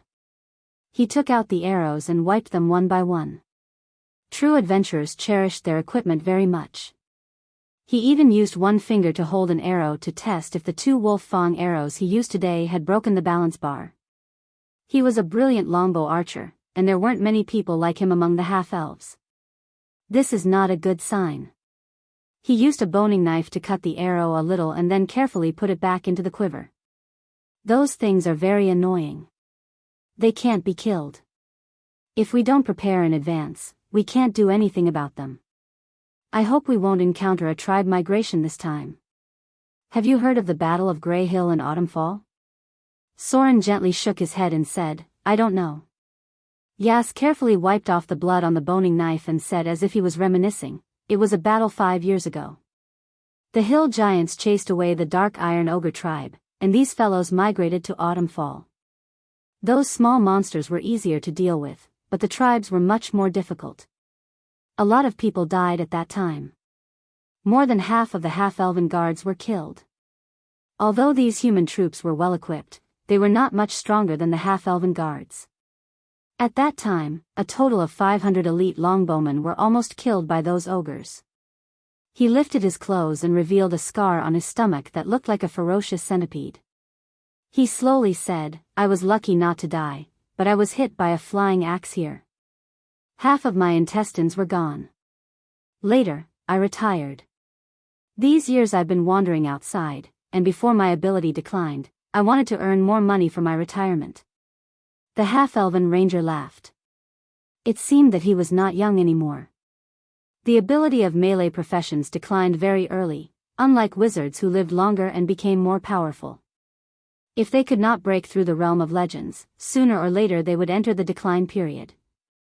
Humans began to decline after the age of 40, and it would be good if they could retain half of their abilities after the age of 50. Although they were getting more and more experienced, their physical strength and condition were not as good as before. There were some thresholds that could not be crossed, and they would still be mortals. Mortals would be born, grow old, get sick, and die. Aging was inevitable. The decline period of half-elves would be delayed a lot. The ranger in front of Yars had such concerns, so he was probably more than 40 or 50 years old. Although half-elves could live for more than 100 years, they would not be as agile after 50 or 60 years old. Although they still looked young, their strength had begun to decline. At this time, rangers would turn to the study of divine spells. High-level rangers would often use low-level divine spells. No wonder he had so much experience. He must have been through a lot of battles. Soren was silent. Yars's action was very simple. He wanted to deepen the communication between them. They were both solo adventurers, and in this kind of battle, they needed someone they could trust to protect them. However, Soren did not want to talk about himself, especially to a stranger. He just reached out his hand and slowly said, "The battle will be left to the army.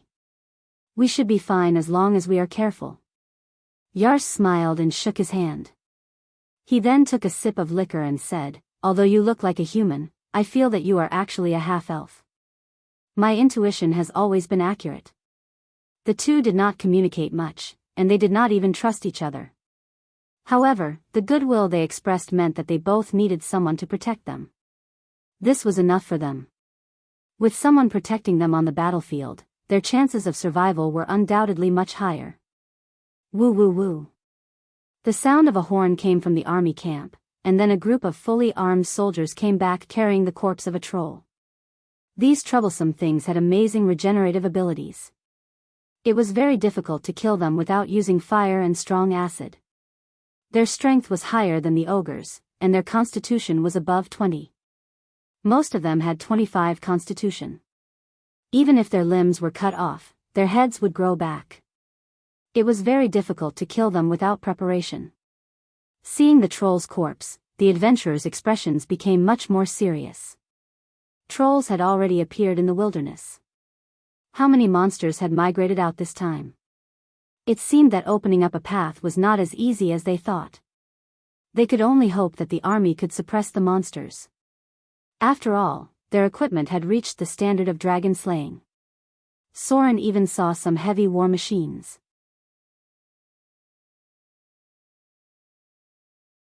Chapter 77. The third day. The army had officially entered the wilderness. The scouts that were sent out brought back a lot of information, and the scattered adventurers had also more or less obtained some loot. Previously, many caravans had been attacked and robbed, and their belongings had fallen into the hands of the wild creatures. After a few battles, they were seized as spoils of war. Soren killed a few enemies one after another, and he had accumulated 3,000 slaughter EXP. However, the two of them didn't get much kindler EXP. "There's a village up ahead." Soren looked at the familiar path and said to the half-elf ranger beside him, "I passed by here a while ago and it was attacked by the lizard men. I don't know if they moved, but it should have become a gathering place for the lizard men. If they didn't move, then the people in the village would probably all be dead, right?" He gestured to Yas, and the two of them bent down and walked along the grass. There was a small river next to the village, and the lizard men liked to be close to water sources. When they could see the wooden fence of the village in the distance, the half-elf ranger took out a cylinder from his pocket and spun it a bit, then put it in front of him to observe. "A monocular?" Soren stopped and waited for the other party to see the results. "It seems to have been occupied by the lizard men." Yas handed the monocular to Soren and said casually, "This is an alchemy gadget, 10 kindler each." Glass was a relatively common material, but pure glass was very troublesome to make. The monocular was an alchemy gadget. If it wasn't enchanted with magic runes, then it would be worth around 10 kindler each. If it was enchanted with some special effects, then the price could be as high as several hundred kindler each. Soren picked up the monocular and observed for a while. He easily saw the figures of the lizard men guards on the watchtower. The village had been destroyed a lot, and the lizard men had built many simple huts on top of the burned houses. "There's a lot of them." Soren put down the monocular and handed it back to Yas, then said in a deep voice, "The two of us probably won't be able to eat all of them. Let's go back and submit the information." The ranger nodded, put away the binoculars, and walked back. When adventuring in the wilderness, one had to have at least a 50% chance of success before taking action. A seasoned adventurer like him would not easily attempt a difficult challenge. After all, he only had one life. If he died or was crippled, it would be useless even if he won. If you walk too much at night, you'll definitely encounter ghosts. If you take too many risks, you'll get yourself killed sooner or later. They couldn't run their corpses here. If they lost an arm or a leg in battle, they would have to pay a high price to recover. The two of them quickly returned to the rear and handed in the information they had obtained. Soon, a burly man who looked like a military officer came in front of them. He wore a full body armor, held a steel shield in his hand, and was equipped with a refined longsword, leather gloves, steel wrist guards, and a crossbow. Behind him was a group of 50 Whiterun city guards. They were all equipped with iron-plated armor, iron shields, short swords, and light crossbows. Whiterun did not have many archers, but they had a lot of crossbowmen. Even the light infantry could be used as crossbowmen. Other than that, there was also a grey-robed sorcerer. He couldn't tell what his profession level was, but it should be at least rank 2. Captain of the 37th Whiterun City Guards, Hanks. The bearded sorcerer nodded at Soren and said in a deep voice, "My superiors sent me to deal with those lizard men." Due to the frequent battles, the armies of this world could not afford to let their guard down.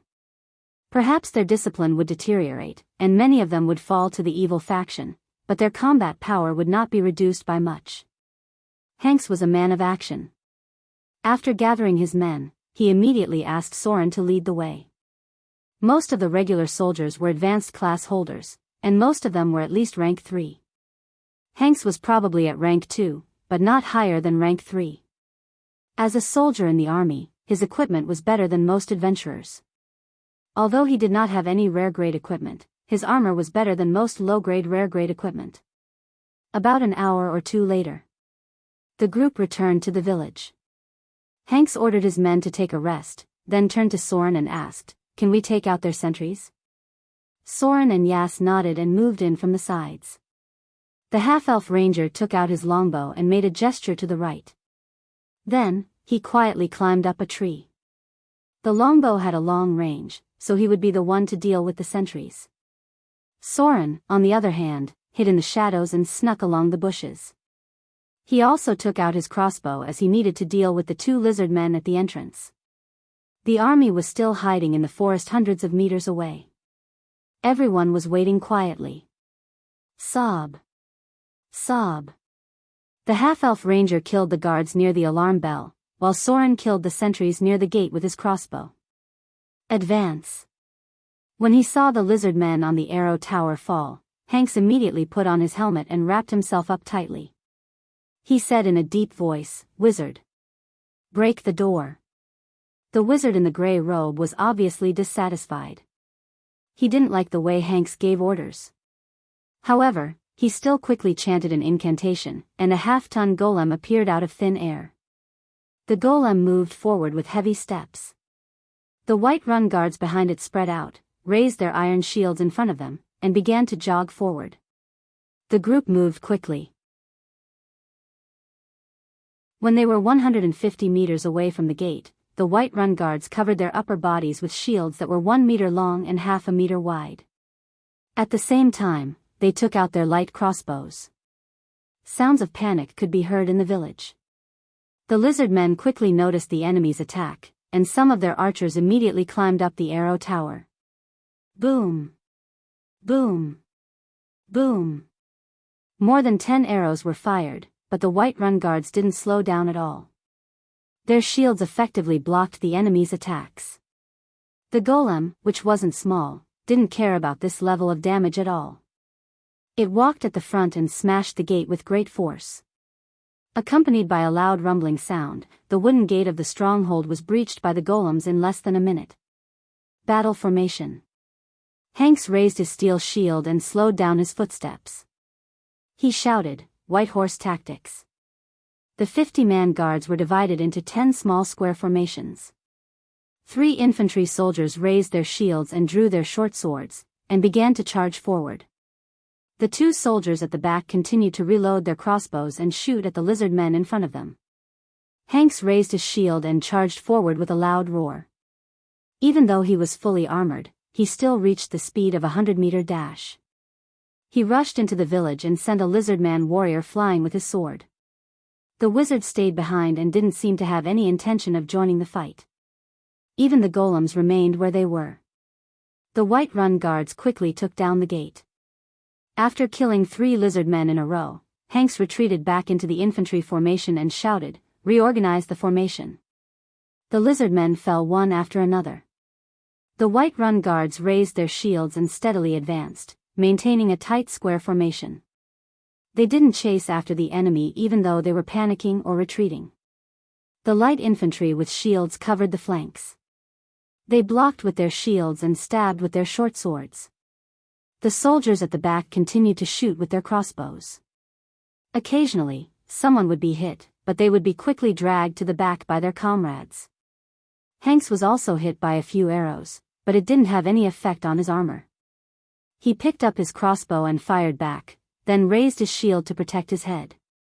After the initial panic, the lizard men warriors had already gathered. The archers were much less effective against the lizard men, who were equipped with iron scale armor and shields. The advanced lizard men warriors at the back roared and charged forward. Defensive formation. Hanks raised his steel shield and roared, "Charge!" Shield bash. The Whiterun guards on all sides began to gather. The light infantry also lowered their crossbows and raised their shields. They began to advance in a horizontal formation. When the lizard men were only 30 meters away, everyone let out a roar and charged forward. These warriors used their shields to protect their front and directly rammed into the lizard men that were charging at them. Bang! Bang!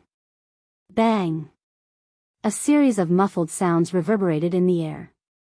The warriors covering the flanks began to shrink their formation. They formed a shield formation of 10 men, and while they blocked the lizardmen's attacks, they stabbed the enemy with their short swords. The lizard men warriors fell like wheat being cut down. The damage from the short swords wasn't enough to kill them. Many of the lizard men were stabbed or knocked down. The shield warriors at the front continued to advance slowly. The light infantry at the back began to finish off the enemies who were still alive. The 50-man phalanx of warriors was like a city wall, blocking wave after wave of lizardmen's counterattacks.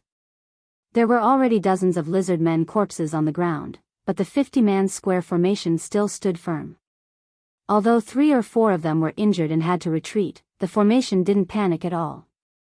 They didn't retreat because of the enemy's fierce attacks, nor did they chase after the enemy. Like a wall, they slowly pushed the lizard men in front of them into a corner of the village. Soren's figure circled around from the side. The half-elf ranger quickly joined him. He pulled out his boning knife and looked behind him. The Whiterun guards had been trained to use shields and short swords since the beginning. The lizardmen's attacks won't be able to break through their square formation. We'll circle around from the side and find a way to kill the lizardmen's leader. Ha! A loud shout came from behind. The 50-man square formation roared at the same time. Every 30 steps forward, they would stop. Even though they only had 1/3 of the lizardmen's numbers, they were able to force the lizardmen back. Anyone who tried to attack them was either killed directly or shot to death by crossbow bolts. After every attack, the shield formation didn't waver at all. Only a dozen or so lizardmen corpses were left on the ground. The number of archers was getting smaller and smaller. The light infantry, who were fully clad in scale armor and equipped with helmets and shields, could easily kill the lizardmen archers. Hand axes. Perhaps it was because of the pressure, a very strong lizardman warrior roared and led a dozen or so of his kind to charge from the side. They wanted to break through the infantry square formation from the side where the defense was slightly weaker. Hanks also roared and took out a small, delicate hand axe from his waist. It was less than 12 centimeters long. He spun it in his hand and threw it forward. Among the infantry square formation, there were also 20 or so well-trained warriors. They also took out hand axes from their backs and threw them forward. Bang bang bang. Half of the lizard men charging at them fell to the ground. The lizard man warrior at the front was hit by 5 throwing axes and died without even making a sound. The lizardman's morale finally collapsed. Some of the warriors had already begun to flee out of fear. It had been less than 15 minutes since the Whiterun guards had broken through the gates. The Whiterun guards had advanced 500 paces and killed more than 100 lizard men. Less than 7 of them had been injured, and most of them had been shot by arrows. Not a single enemy managed to break through their formation. Some of the foolish lizard men who jumped into the square formation were instantly killed before they could even touch the ground. This was simply a massacre. A merciless massacre of a mob by a regular army.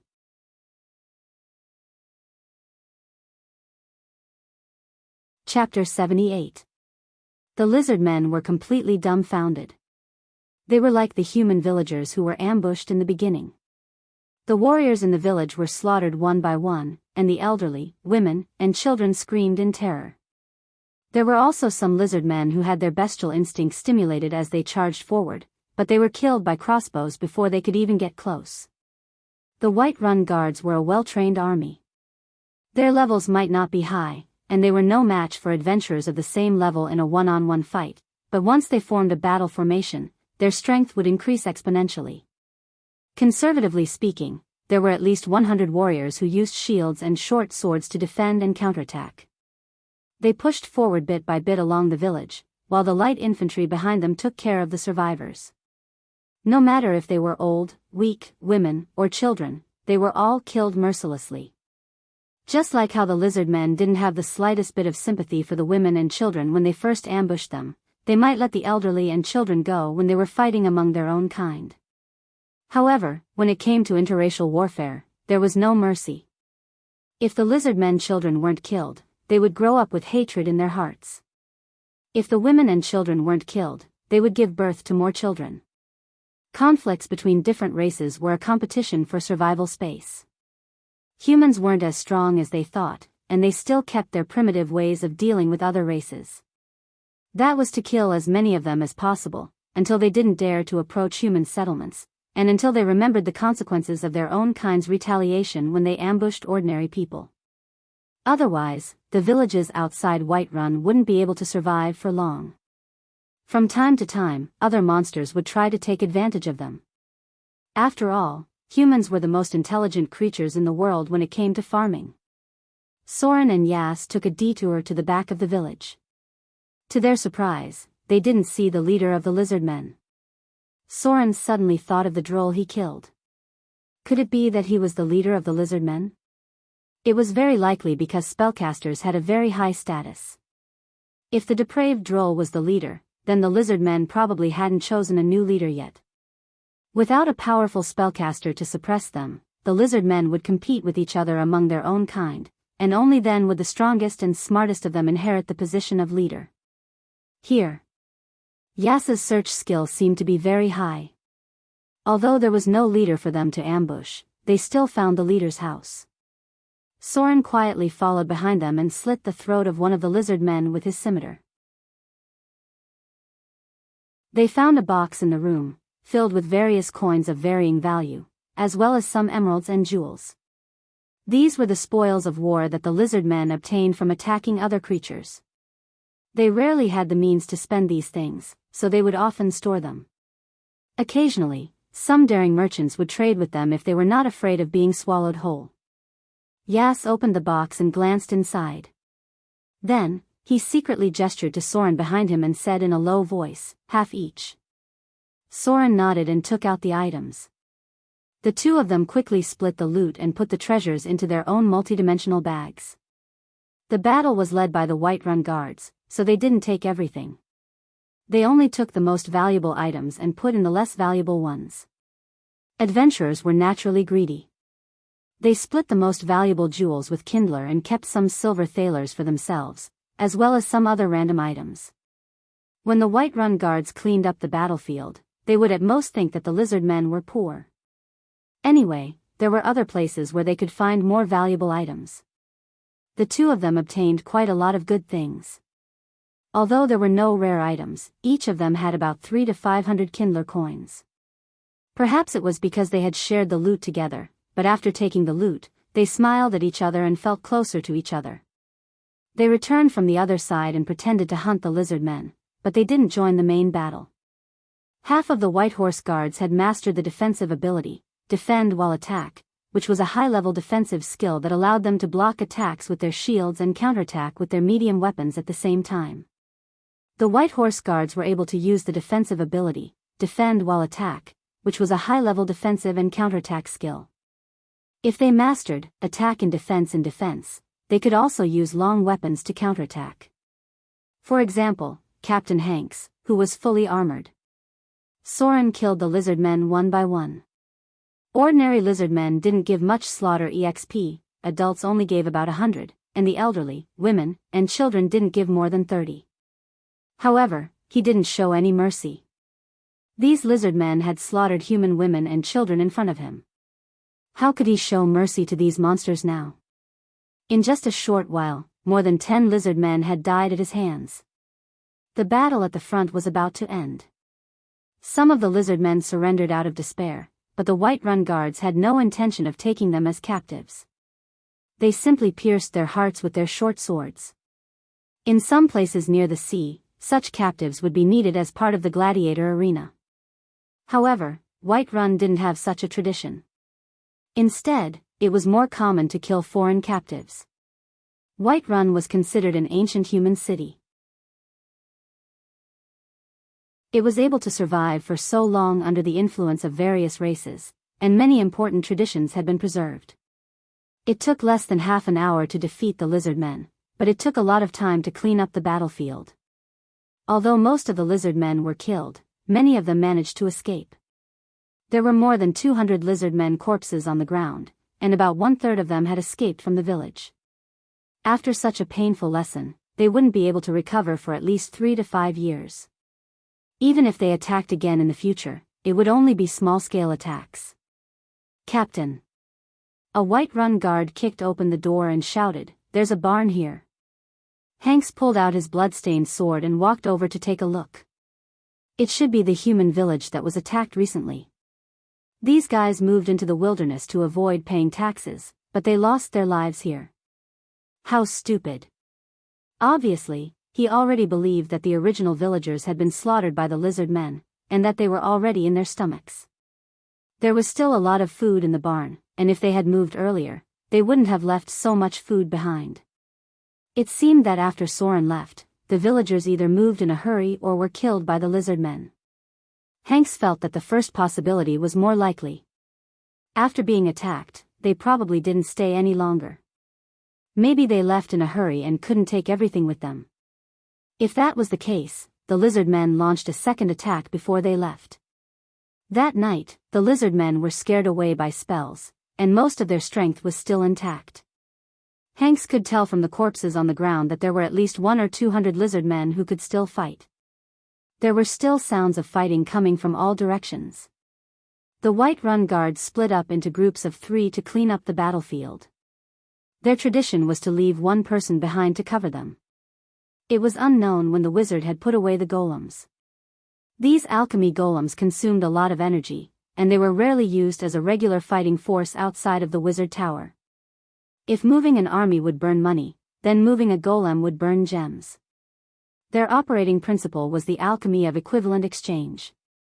Due to the loss of certain advanced magical energy techniques, the golems were in a static state most of the time. The soldiers found spoils of war from all over the place. According to the unspoken rules of the army, they would keep half of the spoils, and the other half would be given to them as a reward after the battle. Hanks divided the spoils of war among Soren, Yas, and the gray-robed wizard. The 3 of them didn't refuse and naturally accepted the spoils. After that, they distributed the spoils. Every warrior got a decent amount of loot, and these were their spoils of war. A row of data appeared in front of Soren's eyes. The battle is over. Your skills have improved during the battle. You have learned some skills from other people's battles. Block +5, parry +1. You have a slight understanding of the combat ability, defend and attack. He actually got a notification about the combat ability. Soren was quite surprised. Defend and attack was a relatively basic defensive ability, but it shouldn't be that easy to get a notification about it. Could it be because of his encyclopedic knowledge? Soren tried to recall and realized that he really did remember the defensive counterattack skills of those warriors.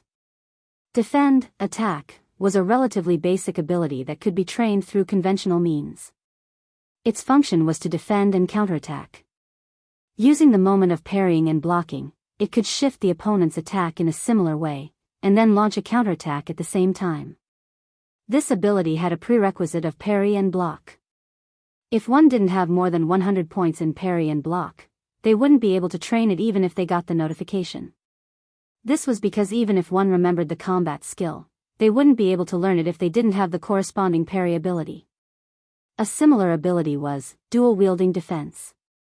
This ability had a higher requirement of parry and required more than 150 points in parry. I don't have time to train parry now. I'll have to find another opportunity in the future. Soren looked at the others and nodded at Yas, who wasn't far away. The two of them began to return as if nothing had happened. They should be able to get close to the ogre's territory by tomorrow. The battle on the plains was the key. Only by driving away the ogres could the trade route to Whiterun be reopened. A direct battle. These adventurers also had to provide cover for the army.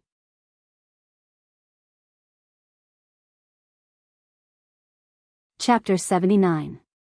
There was an unspoken rule in nature. That was, if you wanted to gain ownership of a certain territory, you had to defend it from the attacks of other races. Only then would other races recognize your ownership of the land. Otherwise, they could attack you again at any time. In other words, if the ogres wanted other races to recognize their ownership of the new territory, they had to fight off the attack of humans and use blood and death to stabilize their rule of the land. Otherwise, the battle for the territory would last for a long time. There were many unclaimed lands in the wilderness. If it was a small group wandering, no one would care. However, once a large group migrated, the original balance would be destroyed. Humans would not allow large groups of ogres near the road unless they were scared and took the initiative to avoid the territory, clear the monsters in other areas, and open another road. Most of the roads between the cities were not populated because the large groups that originally occupied the roads were all cleared by humans generation after generation. This was how the bloody trade roads were opened in the wilderness. Wild creatures would remember a lesson. Even if there was a migration, they would avoid the roads. The ogres occupying this place was a challenge. They had to declare their ownership of the land to other races. There was nothing more powerful than defeating humans. After all, this was the wilderness, not a well-cultivated field.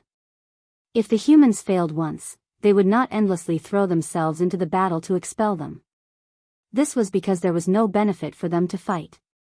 At most, they would set up a defense line at the border. If it was a land that had been cultivated for generations, then the battle would become endless. The determination of humans to protect and cultivate the land was stronger than any other race. This happened many times. Autumn Fall was built by the half-elves to expel the ogres. They fought for hundreds of years to protect this land, dealing with the attacks of the ogres, orcs, and mountain dwarves. Until all the nearby races could not do anything to them, they forced the other races to recognize the half-elves' rule of hundreds of kilometers around Autumn Fall. Only when the other races don't dare to provoke you will you truly own this piece of land. Only then can you declare your ownership to the other races. Otherwise, they would only laugh at you mercilessly and attack your territory when you were weak or not paying attention. The humans who lived in the wilderness, although they built villages, could only be said to be living in the wilderness. They couldn't be said to be the owners of the land in the wilderness. It was impossible to carve out a territory in this world without using blood to pave the way. Soren saw the ogre tribe's flag the next afternoon. Actually, it shouldn't be called a battle flag. It was just something built with a circle of stones.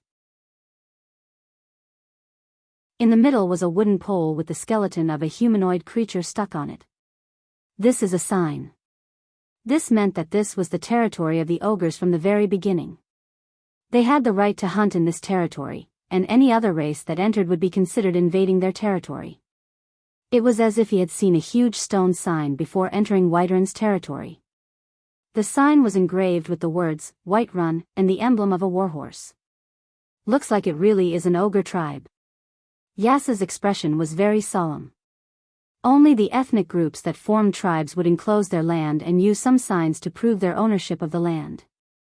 It was like a declaration of war to other races. You had to either fight them off, or you had to acknowledge their rule. From now on, this land belongs to them. If you enter their territory, they have the right to punish you. In other words, as far as the ogres were concerned, all human caravans that passed through their territory were food delivered to their doorstep. This was because this was their territory. It was the same for dragons before they built their lairs. They would leave their scent in their territory, and other creatures would not dare to approach them. Cut it down. A man who was obviously a Whiterun officer shouted. Although Whiterun did not have the strength to expand into the wilderness, they could not accept the ogre's behavior. It would not have mattered if it was anywhere else, but this close to Whiterun was tantamount to touching their reverse scale. Conquering the wilderness was not a matter of strength. It also required land for cultivation and warriors who could protect the civilians. Otherwise, if you recklessly expanded your territory, the population would decrease due to various reasons. It took Whiterun hundreds of years to expand its territory from tens of kilometers to hundreds of kilometers. Even so, there were still monster attacks at the borders of Whiterun. Gnolls and other creatures were still active in the forests, mountains, lakes, and other areas of the territory, and they would occasionally attack the established villages. As long as there was no land for cultivation, the creatures in the wilderness would always reproduce. If you killed this group, new ones would be born. If you drove away this group, other creatures would migrate. It took at least 20 years for humans to train a qualified warrior. Ordinary civilians had no advantage against monsters. Bang! The heavy flagpole fell to the ground, and the Whiterun army continued to advance. Since the ogre tribe had encroached on this land, it was inevitable that they would build a large-scale settlement. In other words, a fortress. Ogre tribes were different from wandering ogres. There were at least a few hundred of them. Although they didn't seem like a lot, they were all first-rate warriors. Ogre tribes also had their own heritage. They knew how to forge weapons, make leather armor, tame wild animals, and capture slaves on a large scale. Ogres would capture large numbers of kobolds and goblins as their slaves, and at the same time, mine, forge, serve, and store food for them. A tribe of 500 ogres had to occupy at least 50 kilometers of land to ensure that there was enough food. This was because their staple food was meat. The adventurers and army scouts spread out. Large-scale ogres would not wander around, and they would definitely build a settlement. It was best to deal with them before they were completed. Otherwise, Whiterun would have to face a siege. The adventurers' expressions became much more serious. The original two-man team expanded to 5 people. Soren worked with 3 other adventurers to form a 5-man team to explore the plains. Ogres were dangerous creatures. Their skin was as tough as ordinary leather armor, and they had a thick layer of fat on their bodies. Even crossbows could not hurt their internal organs. They could not fight the ogres head-on. The best way to deal with them was to drag them around and exhaust their stamina before finding an opportunity to kill them. The deeper they went, the more traces there were of ogres. When Soren and the others saw the traces of ogres, their expressions stiffened. There was a camp built halfway up the mountain, and it was already half completed. Tall ogres could be seen cutting down logs at the foot of the mountain. The strong ogre warriors carried hundreds of pounds of logs up the mountain, and with the cooperation of the other ogres, they nailed the logs into the ground. The ogres were literally cutting down the mountain. Groups of kobold slaves were cleaning up the rocks under their whips. There were also traces of furnaces in the distance. The kobolds were forging weapons for the ogres. Ogres did not need exquisite equipment.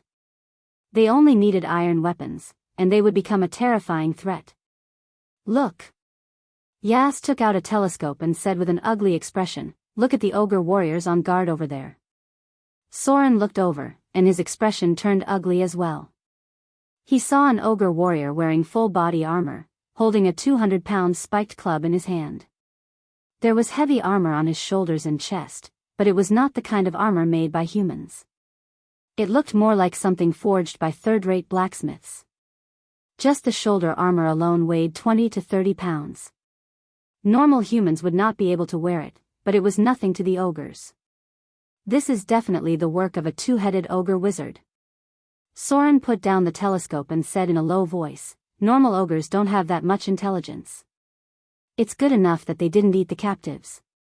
Only ogres that have become wizards know how to tame and rule." The settlement was more than half completed. With the ogres as labor, the construction was done very quickly. Although the settlement looked a little crude, it was built with thick logs. It was very sturdy, and it was filled with a primitive and rough aura. There were wooden poles on the mountain walls, and corpses of goblins, kobolds, lizard men, and gnolls were stuck on them. Soren could almost see most of the intelligent creatures in the wilderness. They were captured as slaves in the village and worked hard under the cruel rule. If they were even a little slower, the ogres would laugh and wave their leather whips. Most of the time, the ogres would tear open their skin and take away half of their lives. After that, they would be thrown into huge cages by other ogres. The cages were filled with food. There was also a giant cage near the edge of the settlement, and it seemed like something was locked inside. There were a lot of ogres. There were 400 to 500 of them in front of him, and a conservative estimate of 800 ogres. This was a large tribe of ogres that had been around for hundreds of years. Otherwise, there wouldn't be so many ogres. Ogres were an extremely xenophobic race. If it wasn't for the ogres that were born in the tribe, any ogres in the wasteland would become their food.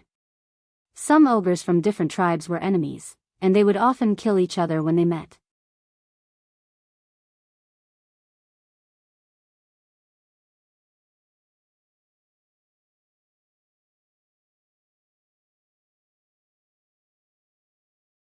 After all, no one would throw away their life for a few dozen kindlers' rewards. Whiterun's army continued to advance. Because of the intelligence they gathered, engineers had already begun to build war machines. Magic statues appeared in front of everyone's eyes one after another, and the sorcerers led their apprentices to adjust and recharge the magic power. Most of them were stone golems, and some of them were iron golems.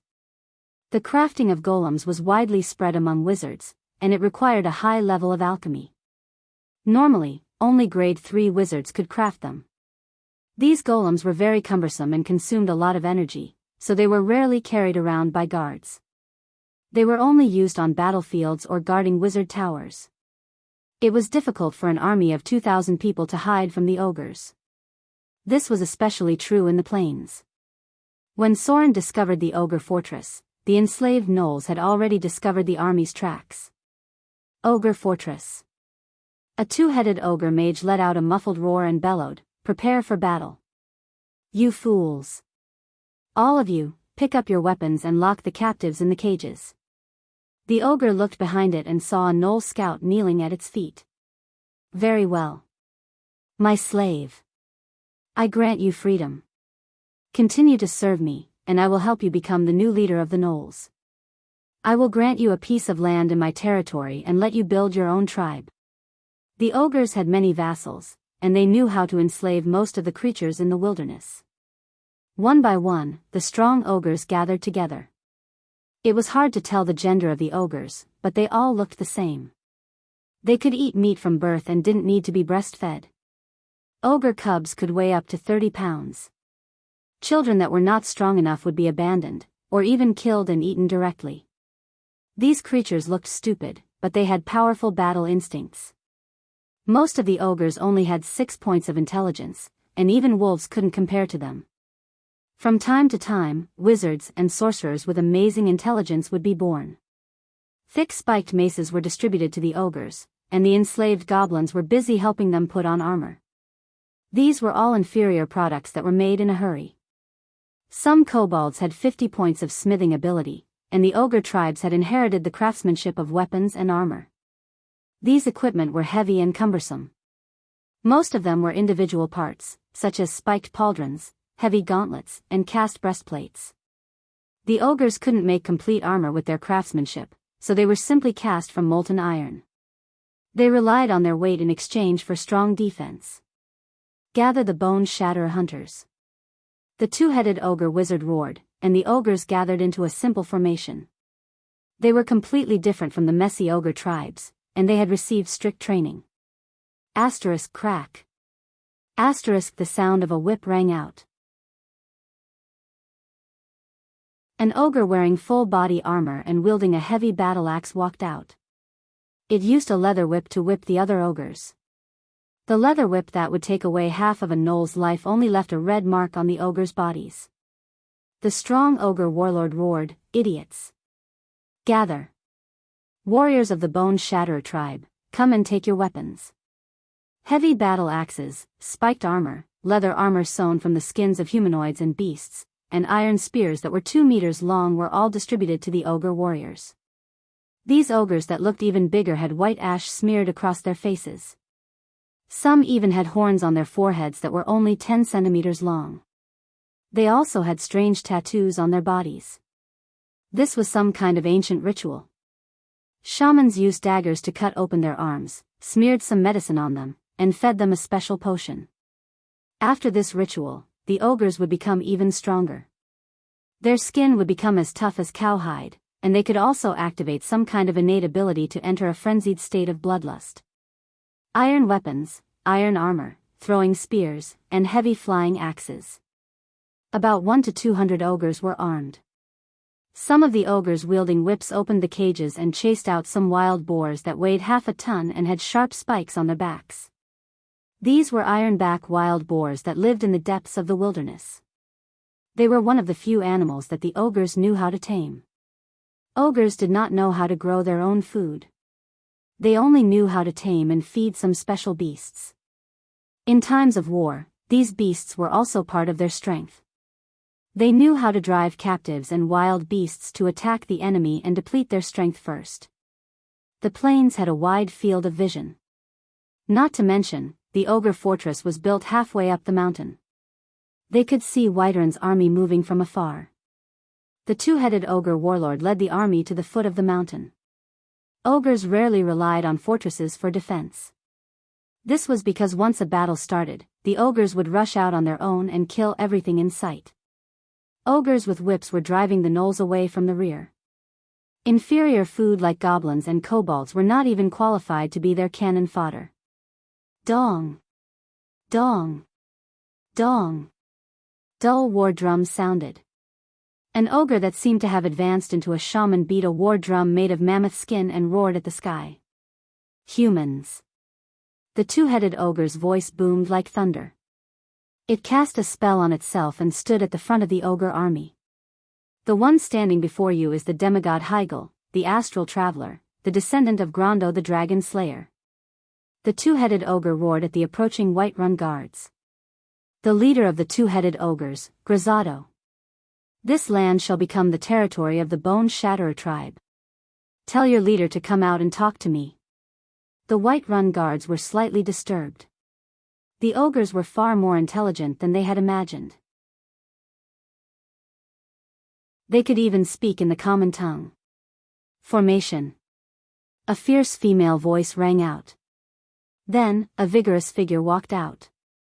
She was wearing an exquisite leather armor with runes inscribed on it. She held a battle spear in her hand. Her long black hair was tied up with a ribbon. There was a scar on her heroic face. This was not the most eye-catching thing. What surprised the adventurers more than the fact that the Whiterun commander was a woman was that she only had one breast. The right breast had obviously been cut off. A breast-cutting ceremony. The adventurers were a little restless. From time to time, someone would exclaim in a low voice, "A female warrior from the tropical forest."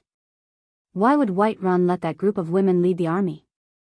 The heroic female warrior walked to the front. She rotated her war spear and stabbed it into the ground. A lightning arc jumped on her hand and weapon. She stood at the front of the army, holding the war spear tightly in her hands. She looked like a valkyrie from the age of mythology, and the adventurers who were harassing her at first quickly cheered up. A legendary? A storm lord? Soren's pupils shrank slightly. The other adventurers were also shocked. Standing in front of them was a legendary class. She was a storm lord, a priest, a warrior, a droll, and a barbarian who believed in the god of storms. P.S. Thanks to Moneymaker for the tip. This will be published on December 1st, tips on that day will give monthly votes. When the time comes, a leader will appear, and Futu will start to update.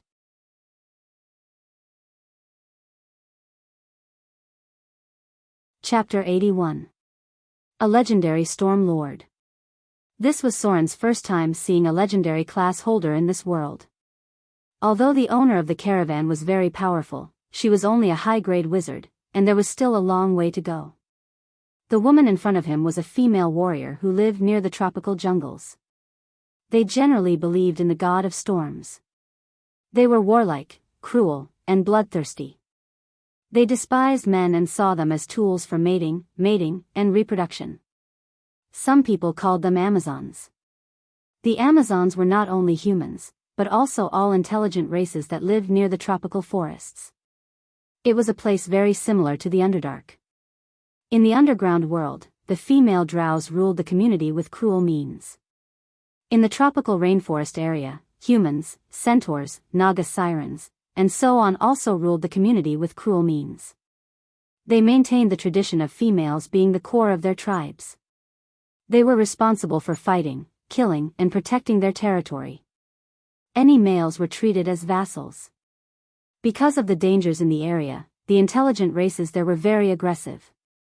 Their population was less than 1/100th of the South's, but their combat power was much stronger. If it weren't for the fact that they were divided into countless tribes, it would be very easy for them to conquer the tropical forests and the coastal areas. The adventure level of that area was 12, which was only a little lower than the Underdark. Ogre. The female warrior held a battle spear in her hand. Her voice was cold and filled with anger, like a barrel of gunpowder that could explode at any time. Take your tribe and leave this place. Or else. I'll kill you all. The two-headed ogre had no fear in its eyes, even if the opponent was a legendary storm lord. It took out a heavy battle flag and inserted it into the ground. The flag pole was at least a few 100 pounds, and there was a strange skull pattern on it. However, the ogre didn't seem to care about its weight at all, and it inserted its hand into the ground by a few centimeters. As the distance closed, the ogre warriors gathered in front of the others. Normal ogres were about 2 meters tall and weighed more than 500 pounds. Their bodies were covered with fat, but they weren't bloated. Instead, their muscles were covered with a layer of fat. Their stomachs were especially fat, but the outline of their abdominal muscles could still be seen. The two-headed ogre was over 3 meters tall and looked like a small giant. The one that spoke was the left head, while the right head was silent. Its face was smeared with dark blue paint that extended from its forehead to its chest. There were runes that looked like tattoos on its thick arms, and it was wearing an animal skin cloak. Human. The two-headed ogre raised the battle flag, and the roars of other ogres echoed behind it, as if they were on drugs. It clearly didn't cast any spells, but the eyes of the other ogres were bloodshot, and the veins on their bodies bulged as they waved their weapons and roared. The dull sounds of the war drums became louder and louder. The ogres stared at the war flag in front of them with great excitement, as though they would go berserk at any moment. The two-headed ogre looked at the Whiterun army in front of him and roared, "The flag of the bone-shattering tribe has been planted on this land, and I'm not going to let you get away with this. Let the battle tell us who has the right to decide the ownership of this land." Thud. Thud. These wild beasts, which weighed close to half a ton, ran with frightening momentum. They were almost the size of a rhinoceros, and their diet included rocks and minerals. The gnolls and lizard men's slaves were driven forward, and the ogre warriors behind them waved their maces and followed closely behind. Formation. Heavy crossbowman. The one who gave the order was a fully armored warrior. His whole body was covered in armor, and his head was covered by a steel mask. Only his powerful voice could be heard. Following his order, the Whiterun guards began to disperse. Rows of heavy infantrymen dressed in chainmail and half-body armor walked out of the encampment. Steel shields hung on their backs and long swords hung on their waists. They took out heavy crossbows from their backs and quickly reloaded them. 30 people lined up in a row, separated by about 5 meters. 5 rows intersected with a depth of 3 meters, forming a defensive line. The heavy crossbows required ordinary people to step on them to reload, but the heavy infantrymen easily loaded them with their hands. They then aimed the crossbows, but did not pull the trigger. They were waiting for the commander's order. Formation. Crossbowmen. The ogres drove the ironback boars and captives toward the Whiterun army. The Whiterun army's commander did not panic. Following his order, the light infantrymen at the back spread out on both sides and aimed their crossbows at the enemy. 3rd Night Squad, get ready. The heavy armored cavalrymen who were fully clad in night plate armor gathered together. They put down their night masks and used their hands to calm the warhorses under them. Then, they raised their 4-meter-long night spears and formed a standard formation of 10 people in a row with a 3-meter gap. These infantrymen were all at least grade 2 warriors, and some of them had even reached grade 3. They were the best of the best in the Whiterun army. Wizards, get ready. More than 30 golems gathered together and approached from the flanks with heavy footsteps. The whole formation formed a concave shape that looked like a pocket. The adventurers were in charge of covering the flanks. The wizards had already started casting spells to buff themselves with mage armor and shield. It was not yet time for them to make a move, and the enemies in front of them were just trash that had been driven to their deaths. Battle Hymn of Courage. Blessing. A high-spirited war song rang out, and a white-robed chanter appeared. This was the advanced class of the bards, which required the chanter to also be a priest. As his song echoed, everyone seemed to have their blood boiling. Streaks of white light appeared, and the priests began to bless the soldiers with the blessings of the gods. This would allow them to temporarily forget their fear, and even reduce their sense of pain. More than a dozen ballistae were pushed out, and the thick bolts were aimed at the enemies in front of them. The distance between the two sides was getting closer and closer. When the distance between the two sides was less than 300 meters, the commander swung his sword and roared, "Fire!" Swoosh! Swoosh! The ballista instantly pierced through an ironback wild boar, creating a bloody hole in its body. The heavy infantry in the front pulled the trigger, and the heavy bolts in their hands flew out. The lizard men and gnolls in front of them immediately fell to the ground. They calmly reloaded the bolts, and after the 3rd round of attacks, they put down the heavy ballistae, drew their swords and raised their shields. They reduced the distance to 3 meters and began to wait in formation. The light infantry in the rear continued to fire rapidly, and the captives driven by the ogres fell one after another. They were all dead before they could even reach 100 meters. However, the thick-skinned ironback boars were still lucky enough to survive. Even though their bodies were full of bolts, they still charged forward in a frenzy. The heavy infantrymen within 50 meters of the ironback boars began to spread out and widened the distance to 5 meters. When the ironback boars charged at them, the heavy infantrymen suddenly dodged to the side and stabbed their long swords at the ironback boars' necks. Blood splattered everywhere. These heavy infantry who were grade 2 and above ignored the ironback boars and once again formed a loose formation of about 5 meters. They held their shields and swords tightly in their hands and faced the ogres in a 3-line battle formation. Supports. Kill those ironback boars. The adventurers began to attack the ironback boars that had broken through the first line of defense. These stupid beasts only knew how to move in a straight line. After the heavy infantry in the first line of defense dodged, they immediately charged back, ready to attack the light infantry in the rear. The adventurers covering the flanks had already begun to shoot. These beasts were not small in size. The second line of defense was 30 meters away, which was enough for the archers to fire a round of shots. Soren also took out his crossbow and shot a ironback boar in the head, directly receiving 500 slaughter EXP golems, advance. The huge golems moved forward with heavy steps, facing the ogres that were charging at them from behind. After closing the distance to 70 or 80 meters, the charging ogre warriors pulled out their iron spears and threw them directly at the heavy infantry in front of them. "Get out of the way!" the commander roared. "Protect against long-range weapons." Dozens of iron spears hit the energy field, but they instantly broke through the energy shield. 7 or 8 heavy infantry who couldn't dodge in time were hit. 5 of them died on the spot, and 3 of them were knocked down by the power of the spears. They quickly staggered back up. They were equipped with steel shields, so even if they were hit by iron spears, as long as they blocked the spears with their shields, it wouldn't be fatal. However, it was obviously inconvenient for them to fight.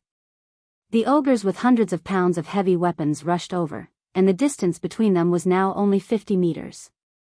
They roared as their skin turned red, and they swung their maces fiercely. Grease. Web. Haste. Strength. Stone to mud. The wizards and priests began to cast spells one after another, but they were not offensive spells. Instead, they continuously cast control spells. At the same time, they cast strength and haste on the heavy infantry in front of them.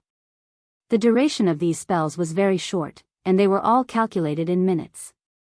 A grade 3 wizard could only buff them for 10 minutes or so. Grease and Web were very ineffective against the ogres. The ogres took one step at a time, and Grease could only slightly cause them to slip, while Web was directly broken through by the ogres. It didn't slow down their charging speed at all. As the distance between them narrowed to about 30 meters, the ogres roared and began to speed up instantly. They suddenly reached the effect of sprint, and they violently swung their maces at the enemy in front of them. Clang! Clang! Clang! The heavy infantry in the first row took a step back and steadily blocked the ogres' attacks. Strength, level 2 spell, temporarily increases the target's strength by 4 points, up to a maximum of 25 points. Duration is spell power x 1 minute. Whiteron's battle formation was a bit similar to the semi-loose formation of the Romans, with 3 to 5 lines of defense spaced at a certain distance from each other, unlike the tight formation of the Greeks. Their weapons were mainly short swords and long swords, paired with crossbows and shields. They basically didn't use long weapons such as spears. You're tuning into the Dreamy Love Stories YouTube channel. Don't forget to subscribe and join us on this journey to catch the most captivating stories.